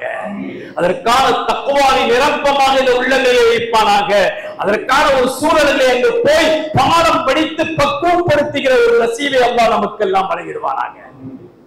அல்ஹம்துலில்லாஹ், அல்ஹம்துலில்லாஹ், அல்ஹம்துலில்லாஹ். எண்ணற்ற அத்தாட்சிகள், எண்ணற்ற அத்தாட்சிகள். இன்ஷா அல்லாஹ் நீங்க போய் இருக்கிற நேரங்கள்ல உங்களோட பல ஆலிம்கள் வருவாங்க. அந்த ஆலிம்கள் உங்களுக்கு பல பல செய்திகளை சொல்லுவாங்க. செய்திகளை கேதர் பண்ணிட்டே இருங்க, கேட்ச் பண்ணிட்டே இருங்க. அதையெல்லாம் உள்வாங்குங்க, அதெல்லாம் பதிவு செய்யுங்கள். பதிவு செய்து எப்ப போனாலும் காபாவை முறைச்சு பாருங்க. காபத்துல வெறும் பாருங்க. காபத்துல உலகத்துல பார்க்கிறதுனால நன்மை மூணு பொருள் தான். வெறும் பார்த்தா நன்மை, பார்க்கிறதுல நன்மை மூணு பொருளுக்கு. அந்த நம்பர் ஃபர்ஸ்ட் காபத்து தான். பார்த்தாலே நன்மை, வெறும் பார்க்கிறதுக்கு நன்மை. அது ஒரு என்ன அமல் செய்ய தேவையில்லை, பார்க்க நன்மை. தொழுகை என்ன நன்மையோ, நோம்பச்சா என்ன நன்மையோ, அதோட பிரமாண்டமான நன்மை காபாவை பார்க்கும் பொழுது. இரண்டாவது குர்ஆன், ஓதுனா மட்டும் இல்ல, ஓதவே தேவையில்லை, முறைச்சு பாருங்க குர்ஆன் நன்மை. மூணாவது ஒண்ணு நன்மை, ஆனா அது நிபந்தனையோடு. ஸல்லல்லாஹு அலைஹி வஸல்லம் சொன்னாங்க 3 பொருள் பார்த்தா நன்மை, 3 பொருள் பார்த்தா நன்மை. இந்த ரெண்டுக்கு எந்த நிபந்தனையும் இல்லை, பார்த்தாலே நன்மை. மூணாவது ஒண்ணு தாய் தகப்பனை பார்த்தா நன்மை, ஆனா இறக்கத்தோட பார்த்தா. மனுஷன் சாகாம கிடக்குறான், இன்னும் உட்கார்றான், இவன் எப்ப போறது நான் எப்ப அனுபவிக்கிறது? எத்தனை புள்ள இருக்குது இல்லைன்னு சொல்ல முடியுமா? எத்தனை புள்ள யோசிச்சு பாருங்க. எப்பயோ நோக்காக வேண்டியது இழுத்துக்கிட்டு கிடக்கிறார், போகாமலே இருக்கிறாங்க மனுஷன். யார பத்தி? தகப்பனை பத்தி, தாயை பத்தி. அந்த பார்வைக்கு என்ன இல்லை, நன்மை இல்லை. வெண்டை கழட்டி ஆரம்பிப்பாங்க வச்சு. பாசமா பார்க்கணும், தாய் தகப்பன் நேசமா பார்க்கணும். திட்டுறது, அடிக்கிறது, விரட்டி விடுறது, இப்படிலாம் பார்த்தா நன்மை கிடையாது. ஆக நன்மையை பெற்றுக்கொண்டு எப்ப பார்த்தாலும் நன்மை தருகிற ஒரு இல்லம். அதற்கு முன்னால் நம்முடைய கண், நம்முடைய பார்வை. காபத்துல்லாஹ் போய் பார்க்க நன்மை. போய் இருக்கிறோம் அங்க, அந்த இடத்துல போய் அதை பார்த்து ஒரு விதமான ஈமானிய பவரை உள்ளத்துல ஏற்றிருந்தோம். ஏற்றிட்டு திரும்பி வந்தா அப்ப தெரியும் நம்முடைய வாழ்க்கை எப்படி, அப்ப தெரியும். எனவே கண்ணியமானவர்களே, உங்களுடைய அமல் 2 விதமான அமல். பயணம் என்னமோ ஹஜ் பயணம். ஆனால் முதல்ல நீங்க ஹஜ்ஜுக்காக ஏலம் கட்ட மாட்டீங்க. நீங்க ஃபர்ஸ்ட் எதுக்கு தான் ஏலம் கட்டுவீங்க? உம்ராவுக்கு தான் கட்டுவீங்க. இப்ப நீங்க விளங்குங்க, சட்டத்துக்குள்ள போவோம். அதுவும் உங்களுக்கு சொல்லிக் கொடுக்கப்பட்டிருக்கும். நினைவூட்டல், மீண்டும் ஒரு முறை நினைவூட்டல். இல்லை என்றால் நீங்க எல்லாம் நல்லா படிச்சிருக்கிறீங்க, இதோட இன்னொரு செய்தியும் சேர்த்து சொல்லணுமே, மீண்டும் கொஞ்சம் தெளிவாகட்டுமே என்பதற்காக 2 விஷயம். உம்ராவுல 2 விஷயம். இஹ்ராம், இந்த இஹ்ராம்ல 2 விஷயம் இருக்கு. ஒண்ணு வெளியில கற்ற இஹ்ராம், இன்னொன்னு உள்ள கற்ற இஹ்ராம். 2 இஹ்ராம். இஹ்ராம் 2 வகை. ஒண்ணு மக்காவுல கற்ற இஹ்ராம், இன்னொன்னு மக்கா இல்லாம வெளியே கற்ற இஹ்ராம். இப்ப நம்ம எல்லாம் சென்னையில இருந்து பயணம் இல்லையா? சென்னையில இஹ்ராம் கட்டி பரப்புறீங்களா இல்ல நேரா மதீனாவா? இஹ்ராம் கட்டி தான் பரப்புறீங்க. எத்தனாம் தேதி? 17ஆம் தேதியா நமக்கெல்லாம்? ஆமா, அப்பா அவங்கள இஹ்ராமோட தான் பரப்புறோம். இஹ்ராமோட பரப்பி ஜித்தா போறோம். ஜித்தா போனதை எங்க போயிடுவோம்? மக்கா போவோம். ஆக இஹ்ராம் எங்க கட்டுறோம்? சென்னையில கட்டுறோம். அது மக்கா இல்லை. எந்த இஹ்ராம் மக்காவை விட்டுட்டு வேர்ல்டு ஃபுல்லா கட்டப்படுது, எந்த இஹ்ராம் மக்காவை விட்டுட்டு உலகம் முழுக்க கட்டப்படுது, அந்த இஹ்ராமுடைய அமல் எல்லாமே காபாவோட தான் நடக்கும். காபத்துல் வசீத் தான் நடக்கும். எந்த இஹ்ராம் மக்காவை விட்டுட்டு வெளியே நடக்குதோ, கட்டுறமோ, அந்த இஹ்ராமுடைய அமல் எல்லாமே ஆரம்பத்திலிருந்து முடிகிற வரைக்கும் எங்கதான்? காபத்துல்லாஹ்ல தான். எந்த இஹ்ராம் மக்காவுல கட்டுறமோ அந்த இஹ்ராமுடைய எந்த அமலும் இஹ்ராமோட மக்காவுல காபத்துல்லாஹ்ல இல்ல. பொட்டர் காடுகள், காலி மைதானம். எவ்வளவு சூட்சமம் தெரியுமா இதுல? சுப்ஹானல்லாஹ். பிரம்மாண்டமான ஒரு செய்தி உள்ள இருக்கு, சாதாரணமான விஷயம் அல்ல. இப்ப நம்ம சென்னையில இஹ்ராம் கட்டிட்டோம். இது எதற்காக கட்டணும்னா ஹஜ்ஜுக்காக அல்ல. எதற்காக? உம்ராவுக்காக. இப்ப நம்ம இஹ்ராம் கட்டிட்டோம், உம்ரா. உம்ரா என்பது என்ன அமல்? 4 அமல் தான் உம்ரா. 2 ஃபர்ல் 2 வாஜிப். 2 ஃபர்ல் 2 வாஜிப். இந்த 4 முடிச்சிட்டா உம்ரா முடிச்சு. இந்த 2 ஃபர்ல்ல ஒன்னு வெளி ஃபர்ல், அது இஹ்ராம். வெளி ஃபர்ல் அது இஹ்ராம். அது என்ன இருக்கிற இடத்துல கட்டிடும். அந்த வெள்ளை உடை நமக்கு ஆண்களுக்கு தைக்கப்படாத வெள்ளை ஆடை, மேல ஒண்ணு கீழே ஒண்ணு. கீழே வேஷ்டி மாதிரி கட்டிக்கோங்க, மேல துண்டு மாதிரி போட்டுப்பாங்க, அவ்வளவுதான். ஆனா பெண்களுக்கு இஹ்ராம் என்பது தனியா ஒண்ணும் இல்லை. என்ன ஆடையோ அதுதான். இந்த சபையில பெண்கள் இருக்கிறார் என்ற காரணத்தினால் மிகச்சிறந்த இஹ்ராமுக்கு பெண்களுக்கு மிகச்சிறந்த ஆடை என்றால் அது சுடிதார் போடுறது சிறந்தது. இல்லையா புலகன் நைட்டி போட்டுக்கலாம். நைட்டிக்கு மேல என்ன செஞ்சுக்கலாம்? புர்கா போட்டுக்கலாம். இதுதான் சிறந்தது. பெண்களை பொறுத்தவரைக்கு இஹ்ராம் என்பது ஒண்ணே ஒண்ணு மட்டும் கவனம் கொள்ளணும், அவங்க தலைமுடி திறந்து இருக்க கூடாது. உம்ரா முடிக்கிற வரைக்கும். அந்த தலைமுடி முழுக்க முழுக்க மறைத்திருப்பது போல ஒரு துணி ஒன்று, ஒரு சின்ன ஒரு கர்ச்சிப்போ அல்லது ஒரு கேப்போ, அதை அவர்கள் தலைமுடியை சுத்தமாக நிய்யத் செய்ததிலிருந்து முடி வெட்டும் வரையிலும் எல்லா நேரத்திலும் தலைமுடி மறைக்கப்பட்டிருக்க வேண்டும். அது கருப்பு கலரிலோ வெள்ளை கலரிலோ தொப்பியாகவோ துணியாகவோ அது ஏதாவது சாணாகவோ எதுவாக இருந்தாலும் முன் நெற்றியிலிருந்து சடையினுடைய கடைசி பகுதி வரையிலும் எந்த ஒரு முடியும் 1-2 சுப்ஹானல்லாஹ் சொல்ற நேரம் கூட திறந்திருக்க கூடாது, முடி இருக்கணும். ஆக இது முதல் ஃபர்ல். இஹ்ராம் என்பது முதல் ஃபர்ல். இரண்டாவது ஃபர்ல் தவாஃப். இரண்டாவது ஃபர்ல் தவாஃப். தவாஃப்னா என்ன? தவாஃப்னா என்ன? ரொம்ப பேரு தவாஃப்னா என்னன்னா சுத்துறது. இல்ல தவாஃப் என்றாலே அந்த 7 சுத்தும் 2 ரக்காயத்தும், 7 சுத்தும் 2 ரக்காயத்தும், இது சேர்ந்ததுதான் தவாஃப். ஒரு தவாஃப்னா என்ன? 7 சுத்து சுத்தணும் 2 ரக்காயத் தொழணும். 2 தவாஃப்னா என்ன? இன்னொரு 7 சுத்தணும் இன்னொரு 2 சுத்தணும் 2 ரக்காயத் தொழணும். 3 தவாஃப்னா என்ன? இன்னொரு 7 சுத்து சுத்தணும் 2 ரக்காயத் தொழணும். ஃபார் எக்ஸாம்பிள், ஒருத்தர் போறார், ஹரம் கொஞ்சம் ஃப்ரீயா இருக்கு, பரவாயில்லையே வெளியே வந்து 2 ரக்காயத் தொழுகணும், அப்படி வேணாம். சாம ஒரே கையில தஸ்பீஹ் இருக்குது, சுத்திக்கிட்டு எதுக்கிட்டே வந்துருவோம். 14 21 28 28 சுத்து சுத்திட்டோம், ஒரே லைன் 28 சுத்து சுத்திட்டு வெளியே வந்தோம். வெளியே வந்து 2 4 ரக்காயத் தொழுது அல்லாஹ் சொல்லி விட்டாரு. முதல் 7 சுத்துக்கு முதல் 2 ரக்காயத்தை வச்சுக்க, இரண்டாவது 7 சுத்துக்கு 2 ரக்காயத்தை வச்சுக்க, மூணாவது 7 சுத்து சுத்தி இருக்குல்ல அது 3 ரக்காயத் என்று நீங்கள் 28 சுத்து சுத்துறதுக்கு பிறகு 4 2 ரக்காயத்தா தொழுதாலும் முதல் 2 ரக்காயத் தொழுகிறதோட அந்த 28 சுத்து சேர்ந்து ஒரு தவாஃப் முடிஞ்சு போச்சு. அது எப்படி வராது? இதை அது பேஸ்டிங் வேலை செஞ்சா ஒத்துக்கிறாரு, பார்த்தோம் ஒத்துக்கிறாரு. 7 சுத்து சுத்துனதுக்கு பிறகு 2 ரக்காயத் தொழுகணும். தொழுதாத்தான் என்ன முடியும்? என்ன முடியும்? ஒரு தவாஃப் முடியும். அதுல 21 சுத்து சுத்துனதுக்கு பிறகு 2 ரக்காயத் தொழுதா மொத்தம் சேர்த்து என்னன்னா ஒரு தவாஃப் தான். அதனால தொடர்ந்து சுத்துவதை விட்டுவிட வேண்டும். ஆக உம்ராவுடைய 2வது ஃபர்ல் தவாஃப். உம்ராவுடைய 2வது ஃபர்ல் தவாஃப். அந்த தவாஃபை செஞ்சிட்டு 7 சுத்து, அந்த 7 சுத்து சுத்துறதுக்கு அது உம்ராவுடைய 2வது ஃபர்ல் முடிஞ்சிருச்சு. அதை முடிச்சிட்டு வெளியே வந்து முதல்ல 2 ரக்காயத் தொழுகணும். இந்த 2 ரக்காயத்து ஃபர்ஸ்ட் தொழுகிறோம்ல, இந்த தொழுகை உம்ராவுடைய வாஜிப் அல்ல, தவாஃபுடைய வாஜிப். ஃபர்லான தவாஃப் செஞ்சிருக்கிறோம்ல, அந்த தவாஃபின் வாஜிப். இப்ப தவாஃபுடைய வாஜிப் 2 ரக்காயத் தொழுதிட்டீங்க, முடிஞ்சிச்சு. தொழுகை முடிச்சதுக்கு பின்னாடி ஜம்சம் தண்ணீர் குடிப்பது சுன்னத். அடுத்து நேரா சஃபா போவீங்க. Safa to Marwa, Marwa to Safa. இந்த சை என்ற தொங்கோட்டம் இது சஃபாவில் தொடங்கி மர்வாவுக்கு போன ஒரு சுத்து, மர்வாவில் இருந்து சஃபாவுக்கு வந்தா 2 சுத்து, இப்படியாக சஃபாவில் தொடங்கி மர்வாவை நிறைவு செய்யும் 7வது சுத்தாக இது ஒரு வாஜிப். இது உம்ராவுடைய வாஜிப். அதற்கு பிறகு ஆண்களாய் இருந்தால் மொட்டையடித்துக் கொள்வதும், பெண்களாய் இருந்தால் முடிவெட்டிக் கொள்வதும் ஒரு வாஜிப். 2 வாஜிபும் 2 ஃபர்லும் சேர்ந்த அமல் தான் உம்ரா. இந்த அமல்கள்ல இடையில சில சுன்னத்துகள் இருக்குது, அதுக்கெல்லாம் நீங்க தெரிஞ்சுக்குவீங்க. ஆக இந்த 4 அமலை முடிச்சுட்டா உங்களுடைய உம்ரா முடிஞ்சிருச்சு.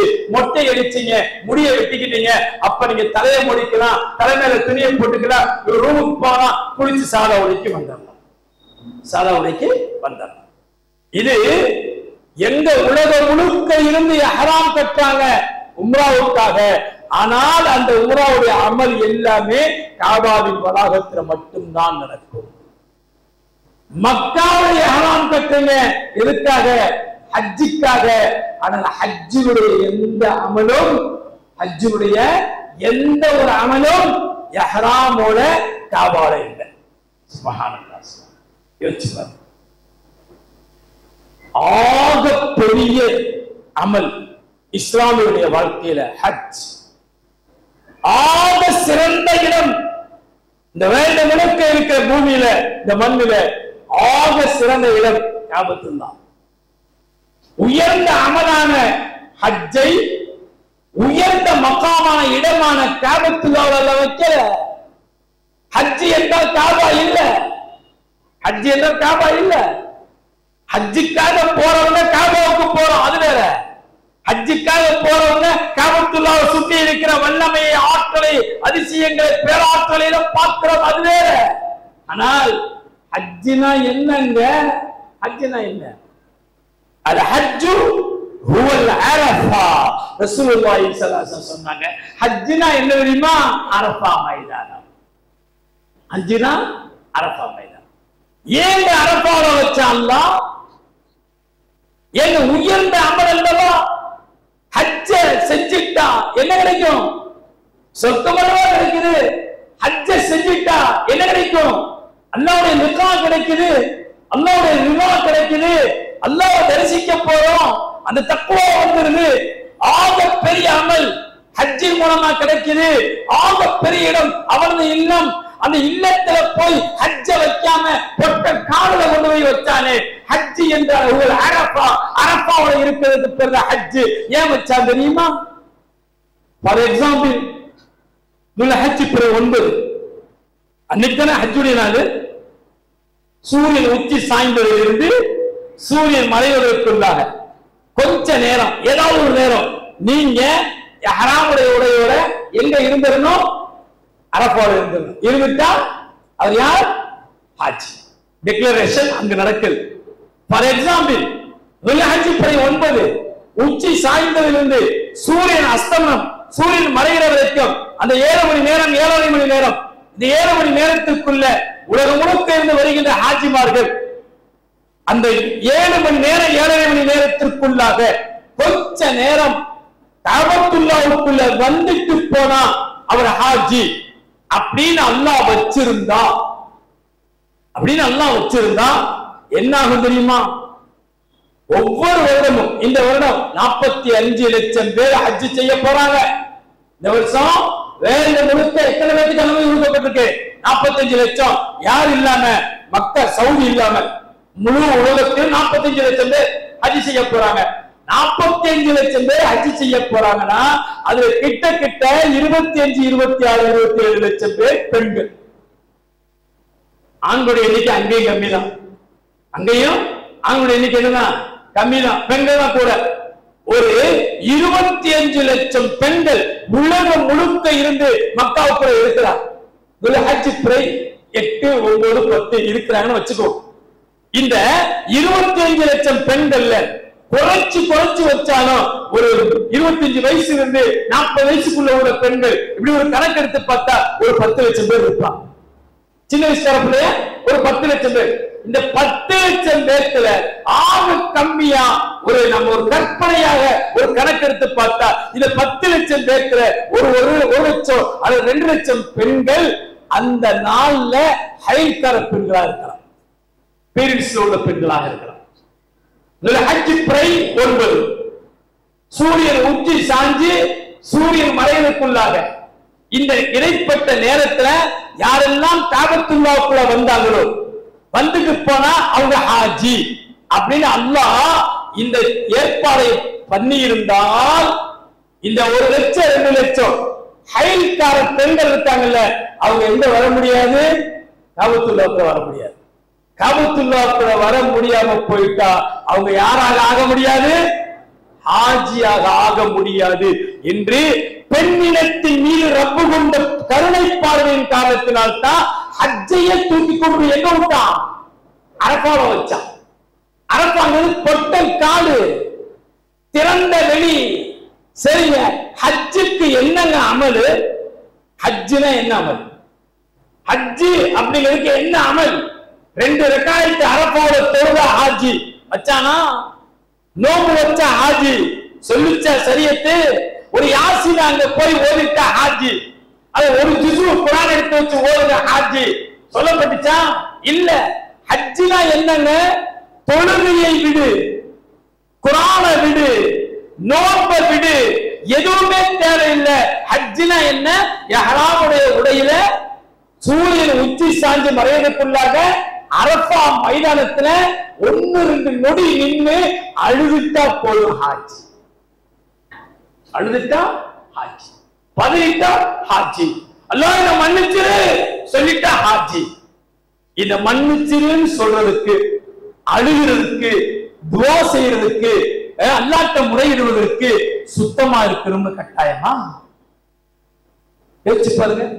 அரஃபாவை 2 ரக்காத் தொழுத ஹாஜிகள் வச்சிருந்தா கூட, அப்ப அரஃபா மைதானத்துல இருக்கிற எவ்வளவோ பெண்கள் தொழுகை இல்லாத பெண்ணா இருப்பாங்கல்ல, அந்த புள்ள அங்க தொழுக முடியாம போயிட்டா அது ஹாஜி இல்லாம போயிடுது. அதனால வாழ்க்கை முழுக்க தொழுகு தொழுகு தொழுகுன்னு சொன்ன அல்லாஹ் அரஃபாக்குள்ள கொண்டு போனவனையே அசரையும் பக்தர தொழுகாத, அசரையும் பக்தர தொழுகாத உன்னுடைய வாழ்க்கையில் ஹாஜியாக போகிற அந்த நிலை உனக்கு வருவதற்கு அதற்கு முந்தைய கடைசி தொழுகை அசர் தொழுகை. அதற்கு முன்னாடி நமக்கு டிக்ளரேஷன் கொடுக்கப்பட போகிற ஹாஜி அப்படிங்கிற டிக்ளரேஷன் கொடுக்கப்பட போகிற அந்த நேரம் வருவதற்கு முதல் கடைசி தொழுகை அது என்னன்னா அசர். அசர் தொழுகை பக்தில தொழுகாத. எங்க போயிட்டு தொழுது? லுஹுல தொழுது. லுஹுல தொழுது அழுகு, லுஹுல தொழுது தஸ்பீஹ் செய், பாவ மன்னிப்பு அழுத்தி இரு. பிறகு மக்ரிப் வருது, சூரியன் அஸ்தமனம் ஆயிடுச்சு, நீ ஹாஜியா ஆக்கப்பட்டுட்ட, உன்னை அன்று பிறந்த பாலனா மாத்திட்ட. மாத்தினதுக்கு பிறகு ஃபர்ஸ்ட் தொழுகை அதுவும் தொழுகாது. யோசிச்சு பாருங்க. ஒருத்தர் சொல்றார் அல்லாஹ்ட்ட, எனக்கு விவரம் தெரிஞ்சு 50 வருஷத்துல நான் ஒரு வக்து கூட விட்டதில்லை, அப்படி இருக்கையில ஹாஜியான உடனே மகரிப நான் விடுவனா ரப்பு, இங்கேதான் தொழுவேன் அப்படின்னு தொழுதாருன்னா அங்க என்ன அர்த்தம்னா அவருடைய ஹஜ் மக்பூல் இல்லைன்னு அர்த்தம். அல்லாஹ் நம்மை பாதுகாப்பானாக. ஹாஜி என்ற நமக்குரிய அந்த டைட்டில் ரப்பின் புறத்திலிருந்து வழங்கப்பட்ட அடுத்த 1-2 நொடியில வருகிற முதல் தொழுகை பக்து, அதுவும் கொஞ்ச நேரம் தான் இருக்கும். மகனுடைய பக்து தொழாத. நைட்டு 1 மணி, 1:30 மணி, 2 மணி, 3 மணி நீ எப்ப முஸ்தலிஃபாக்குள்ள போவையோ அப்ப போய் தொழுகு. தொழுகும் பொழுது மகனுடைய பக்தி இருக்குமா? இருக்காது.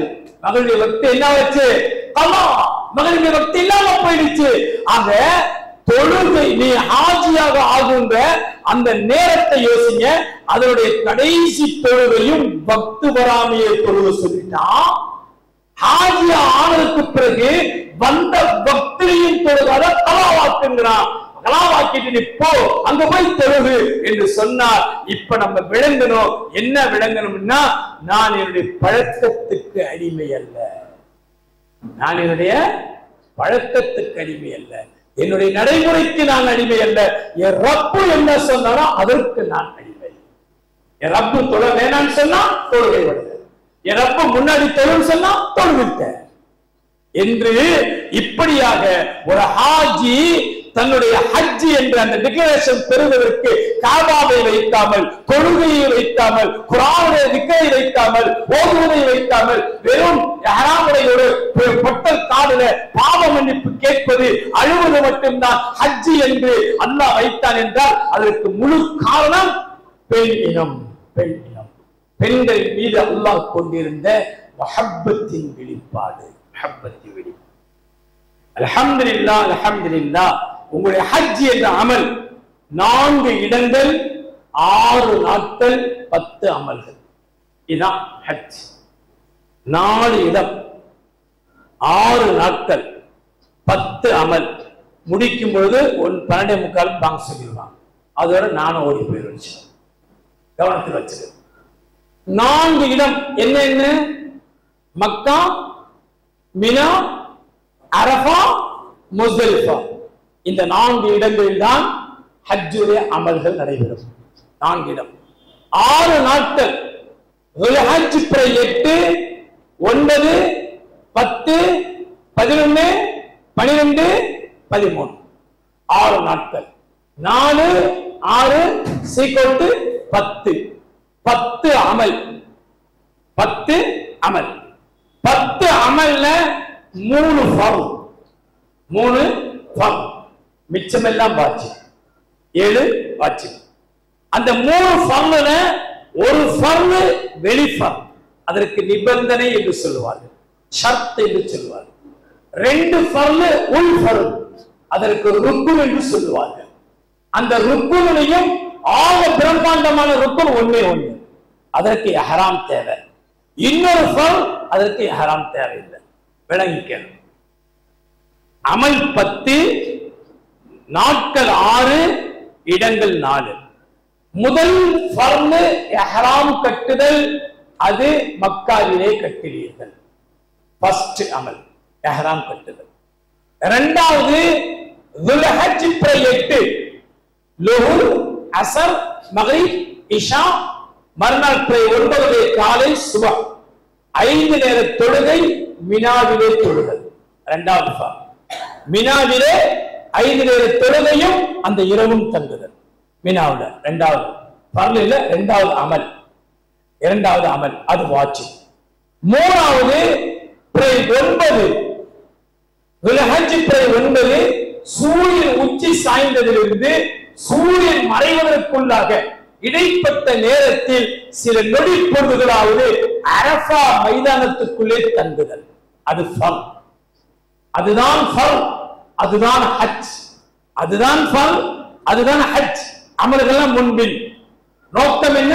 அழுகையும் பாவ மன்னிப்பும் கேட்பதுதான். எப்படி கேட்கணும்? தனித்தனியா கேளுங்க.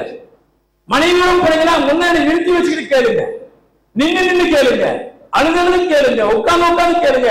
துஆக்கள் மட்டும்தான் அரஃபா, துஆக்கள் மட்டும்தான் அரஃபா. அது ஃபர்ல், அதுதான் ஹஜ்ஜுடைய பிரதான ஃபர்ல், அதுதான் உள் ஃபர்ல், அதுதான் முழுமையும் கூட. அது மூன்றாவது அமல். இஹ்ராம் மினாவில் 8வது நாள், 9ல அரஃபாவில் தங்குதல், 9 மக்ரிபுக்கு பிறகு முஸ்தலிஃபா வருதல், இரவு முஸ்தலிஃபாவில் தங்குவது, அது ஒரு வாஜிப். முஸ்தலிஃபாவில் தங்கணும். 4வது அமல் முஸ்தலிஃபாவில் தங்கணும், மக்ரிப் இஷா தொழுகணும், சைத்தானுக்கு கல்லெறியருக்கு கல்லு பொறுக்கணும். குறைச்சு ஒவ்வொரு ஹாஜியும் 100 கல்லு பொறுக்கி. கல்லு பொறுக்கிறது ஒரு அதிசயம். எங்க பார்த்தாலும் கல்லு இருக்கு. ஆச்சரியமா இருக்குது அந்த மண்ணு. யாரும் போய் கொட்டிலாம் விடுறது இல்லை, இயற்கையாவே வளருது. இயற்கையாவே ஒரு 40 லட்சம் ஹாஜி போறாங்க, ஒவ்வொருத்தரும் 100 கல்லு பொறுக்கலான்னு வச்சுக்கோங்க.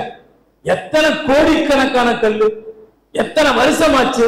இப்படியே கல்லு பொறுக்கி பள்ளத்துக்குள்ள போயிருக்கணுமா இல்லையா? ஒவ்வொரு வருஷமும் அந்த முஸ்தலிஃபா மேடாயிட்டே இருக்கு. எப்படி ஆகுது?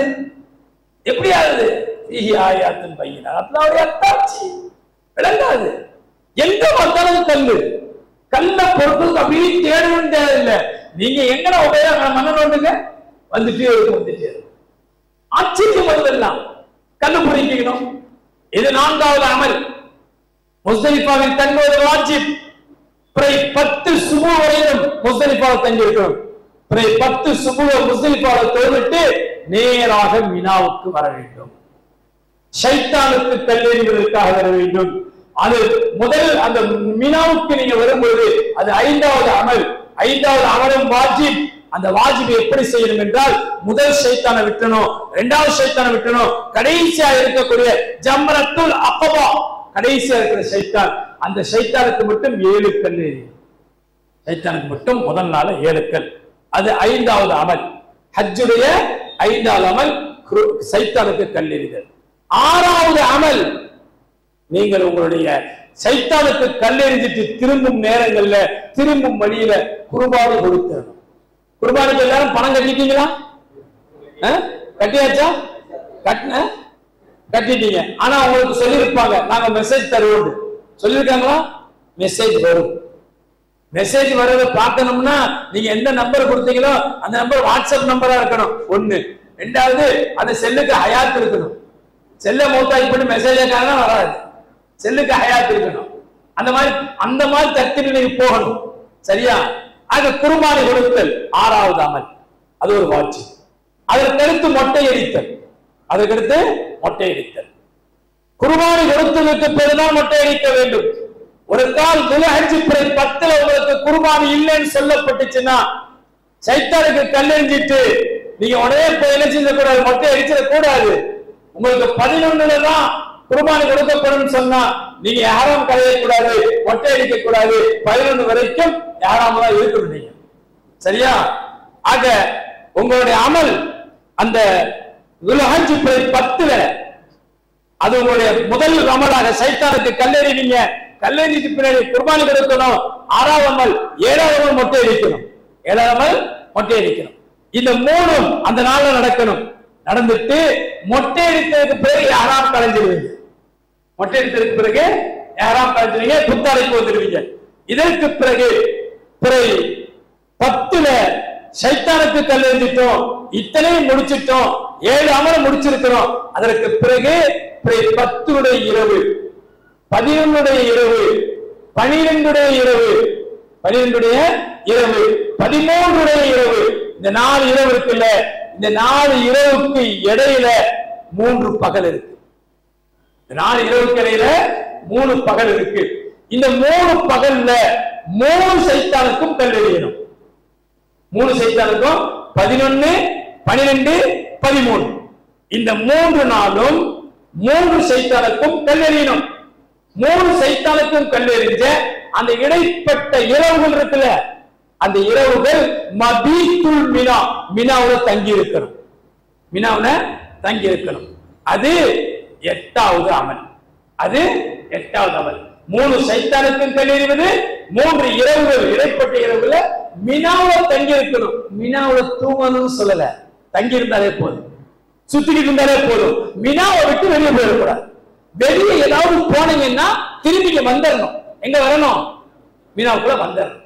இந்த 3 நாள் இருக்குல்ல, 10 நீங்க குளிச்சு புத்தாடைக்கு வந்துட்டீங்களா, அந்த மீதம் இருக்கிற நேரம் 11, 12, 12வது பிறை சூரியன் அஸ்தமனம் ஆகிற முன்னாடி, அன்றைய அசருக்கு பின் நேரம், மகை வருவதற்கு முன்னால், இந்த 3 நாளுடைய பகல்லையோ இரவிலையோ எந்த நேரம் உங்களுக்கு முடியுமோ இந்த நேரத்துல நீங்க மக்காவுக்கு வந்து தவாஃப் செய்யணும். இது ஃபர்த். இது ஹஜ்ஜுடைய தவாஃப். இது ஃபர்த். இது ஒரு ஃபர்த். ஆனால் இந்த ஃபர்ல நிறைவேற்றுறீங்க எது இல்லாம? இஹ்ராம் இல்லாம. அதை விளங்கணும். ஏன்னா ஹஜ்ஜுடைய அமல் இங்க ஒண்ணு நடக்குது, இஹ்ராம் இல்ல. ஏன்னா அதற்குரிய இஹ்ராம் எங்க கட்டுச்சு? மக்காவோட கட்டுனா இஹ்ராமோட எங்க வரக்கூடாது? காபா வரக்கூடாது, காபத்துல்லா வரக்கூடாது. ஆக அந்த காபத்துல்லாவுக்கு போது தவாஃப் செய்யணும். அது ஃபர்து. அந்த தவாஃப் ஹஜ்ஜுடைய தவாஃப். தவாஃபுக்கு பின்னாடி சை இருக்குது. சை வாஜிப். தவாஃப் பிறகு சை வாஜிப். ஆக 9 அமல் ஆச்சு. 10வது ஒரே ஒரு அமல் இருக்குது. அந்த அமல் நமக்கு, அதாவது வெளிநாட்டில இருந்து வந்தவங்களுக்கு அவரோட அமல், அவங்களுக்கு மட்டும் எக்ஸ்ட்ரா அமல் அது என்னன்னா, நீங்கள் ஊருக்கு புறப்படுவதற்கு முன்னதாக அல்லது நீங்கள் மதீனாவுக்கு புறப்படுவதற்கு முன்னாடி கடைசியாக காபாவை பார்த்து பிறை அதிலிருந்து புறப்படுவது பிரியா விடை கொடுப்பதற்காக தவாஃபுல் விதா, விடை பெறும் தவாஃப். தவாஃபுல் விதா, விடை பெறும் தவாஃப் வாஜிப். இந்த 10 அமல் அந்த 6 நாட்களில் இந்த 4 இடங்களில் செய்து முடிச்சிட்டா அன்று பிறந்த பாலகராக அவர் ஆக்கப்படுகிறார். அதற்கு பகரமாய் சொர்க்கத்தை தவிர வேறு ஒன்றும் இல்லை என்று முஹம்மது ரசூல் ஸல்லல்லாஹு அலைஹி வஸல்லம் சொல்லி வைத்திருக்கிறார். இந்த அமல்களை எவர் பரிபூர்ணமாக நிரப்பமாக முடித்துக் கொள்வாரோ அவர் அல்லாஹ்வுடைய பெரிய பாக்கியத்தை பெறுகிறார். மீதம் இருக்கிற நாட்கள் இருக்குது. நாட்கள்ல எவ்வளவு முடியுமோ நீங்க அழகா காபத்துல்லாவுக்கு போங்க வாங்க, போங்க வாங்க. காபாவை ரசிச்சு ருசிச்சு என்ன செய்யணுமோ செஞ்சுக்கிட்டே இருக்கலாம். காபத்துல்லா வரலாறு நீளமானது, வரலாறு பிரம்மாண்டமானது. இதுல பெண்களை கூட்டிட்டு போறவங்களுக்கு மட்டும் ஒரு பொது சட்டம், ஒரு குறிப்பான சட்டம் சொல்லிடுறேன். நீங்க போயிட்டு உங்களுடைய ஹஜ் முடிச்சிட்டு மதீனா புறப்படுற நாள் அல்லது ஹஜ்ஜ முடிச்சிட்டு நீங்க நேரடியாக ஊருக்கு திரும்புற நாள் அடுத்த சில நாட்கள்ல வந்துருது அப்படின்னு இருந்தா, ஹஜ் முடிக்கிற நாள்லயோ மினா அரஃபா முஸ்தலிஃபால இருக்கிற நாள்லயோ பெண்களுக்கு தொழுவு இல்லாம ஆயிடுவாங்க, தொழுவு இல்லாம போயிடும் அப்படிங்கிற ஒரு பயம் இருந்தா, அப்படிப்பட்ட பெண்களை, அந்த பெண்களை கூட்டிட்டு போறவங்க ஆண்கள் கவனம் எடுத்து ஹஜ்ஜுக்காக இஹ்ராம் கட்டி மக்காவிலிருந்து மினாவுக்கு புறப்படுறோம்ல, பிறப்பதற்கு ஒரு நாள் 2 நாள் முன்னாடி ஹஜ்ஜுடைய தவாஃபை, அந்த தவாஃபுக்கு பிறகுள்ள சையை நான் முற்படுத்தி செய்து கொள்கிறேன் அப்படின்னு சொல்லி முன்னாடி செஞ்சு வச்சுட்டு கூட்டிட்டு போனீங்க. அமல்லாம் முடிஞ்சிச்சு. திரும்பி மக்காவுக்கு திரும்ப நாள், அந்த நாள்ல அவங்க சுத்தமா இருந்தாங்க அப்படின்னா நான் தான் முன்னாடியே செஞ்சுட்டேன்னு இப்ப வரமாட்டேன் அப்படின்னு அவங்க சொன்னாலும் தப்பு, சரி இருந்துக்கப்பான்னு நம்ம விட்டாலும் தப்பு. அந்த நாள்ல சுத்தமா இருந்தாலும் கூட்டி கொண்டு செஞ்சிடணும், தவாஃப் செய்ய வச்சது. இதை நீங்கள் கவனத்தில் எடுத்துக்கணும் இன்ஷா அல்லாஹ். கையில் அல்ஹம்துலில்லாஹ் இந்த மாதிரியான உங்களுடைய அமல்களை ஒவ்வொரு இடத்திற்கும் ஒரு வழிகாட்டுதலோடு இருக்குவாங்க இன்ஷா அல்லாஹ். அவர்களை கேட்டு அழகான அமல். ஆனால் மிக முக்கியமாக எங்கேயும் தர்க்கம் பண்ணாதீங்க, யார்ட்டையும் சண்டைக்கு போகாதீங்க, யாரிடத்திலும் எதற்கான கோபதாபங்களை வெளிப்படுத்தாதீங்க.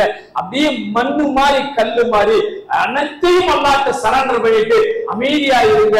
அமைதியா இருந்துட்டா வலா ரஃபஸ வலா ஜிதால, அல்லாஹ் குர்ஆன்ல சொல்றான், தர்க்கிக்காமல், சண்டையிடாமல், அசிங்கமான பேச்சுக்கள், ஆபாசமான பேச்சுக்கள் எதையும் பேசாமல் அமைதியாக இருந்து நீங்கள் ஹஜ்ஜை முடிப்பீர்களானால் அன்று பிறந்த பாலகனாக நான் உங்களை ஆக்கி என் பொருத்தத்தை என் லிகாவை நான் உங்களுக்கு வழங்குகிறேன் என்று அல்லாஹ் சொன்னானே, அந்த உயர்ந்த ஸ்தானத்தை அல்லாஹ் எனக்கும் உங்களுக்கு நசீபாக்குவானாக. நீதி சாயிலோடு நிறைந்த வாக்கியங்களோடு நம் அத்துணை வரையும் அல்லாஹ் வாழ வைப்பானாக. எங்கெல்லாம் ஹஜ் அங்கீகரிக்கப்படுகிற அமலாக எந்த இடத்திலெல்லாம் சுட்டிக்காட்டப்பட்டிருக்கிறதோ அந்தந்த இடங்களிலே அந்த பக்குவத்தோடு ஹஜ்ஜை நிறைவேற்றுகிற புனிதர்களாக அல்லாஹ் நம்மை மாற்றி தருவானாக. அன்று பிறந்த பாலகர் என்று எவர்களுக்கெல்லாம் அல்லாஹ் சோபனம் சொன்னாலோ அந்த சுபச்செய்திக்கு அருகதை பெற்றவர்களாக அல்லாஹ் என்னையும் உங்களை மாற்றி தருவானாக. நமக்கு கிடைக்கும் இந்த பெரும் பேர்களை அல்லாஹ் நம்மை சார்ந்த நம்முடைய வழிபாடுகளுக்கு தலைமுறையிலும் தொன்று தொட்டு நமது இல்லங்களுக்கும் அவனது இல்லத்திற்கும் தொடர்புகளை ஒவ்வொருவரும் அல்லாஹ் ஏற்படுத்தி தருவானாக என்ற துஆக்களோடு ஹஜ்ஜுக்கு செல்கிற நீங்கள் உங்களுடைய துஆக்கள் ஒப்புக்கொள்ளப்படுகிற இடங்களில் உங்களுக்காக கேட்கும் பொழுது எங்களையும் மறக்காமல் என்னையும் மறக்காமல் எல்லோருக்குமாக துஆ செய்யுங்கள் என்று வேண்டி விரும்பி கேட்டுக்கொண்டு வாய்ப்புக்கு நன்றி கூறி வார்த்தைகளை நிறைவுபடுத்திக் கொள்கிறேன். வாக்கிரு தஅவானா அல்ஹம்துலில்லாஹி ரப்பில் ஆலமீன். அஸ்ஸலாமு அலைக்கும் வரஹ்மத்துல்லாஹி வபரகாத்துஹு. யாராவது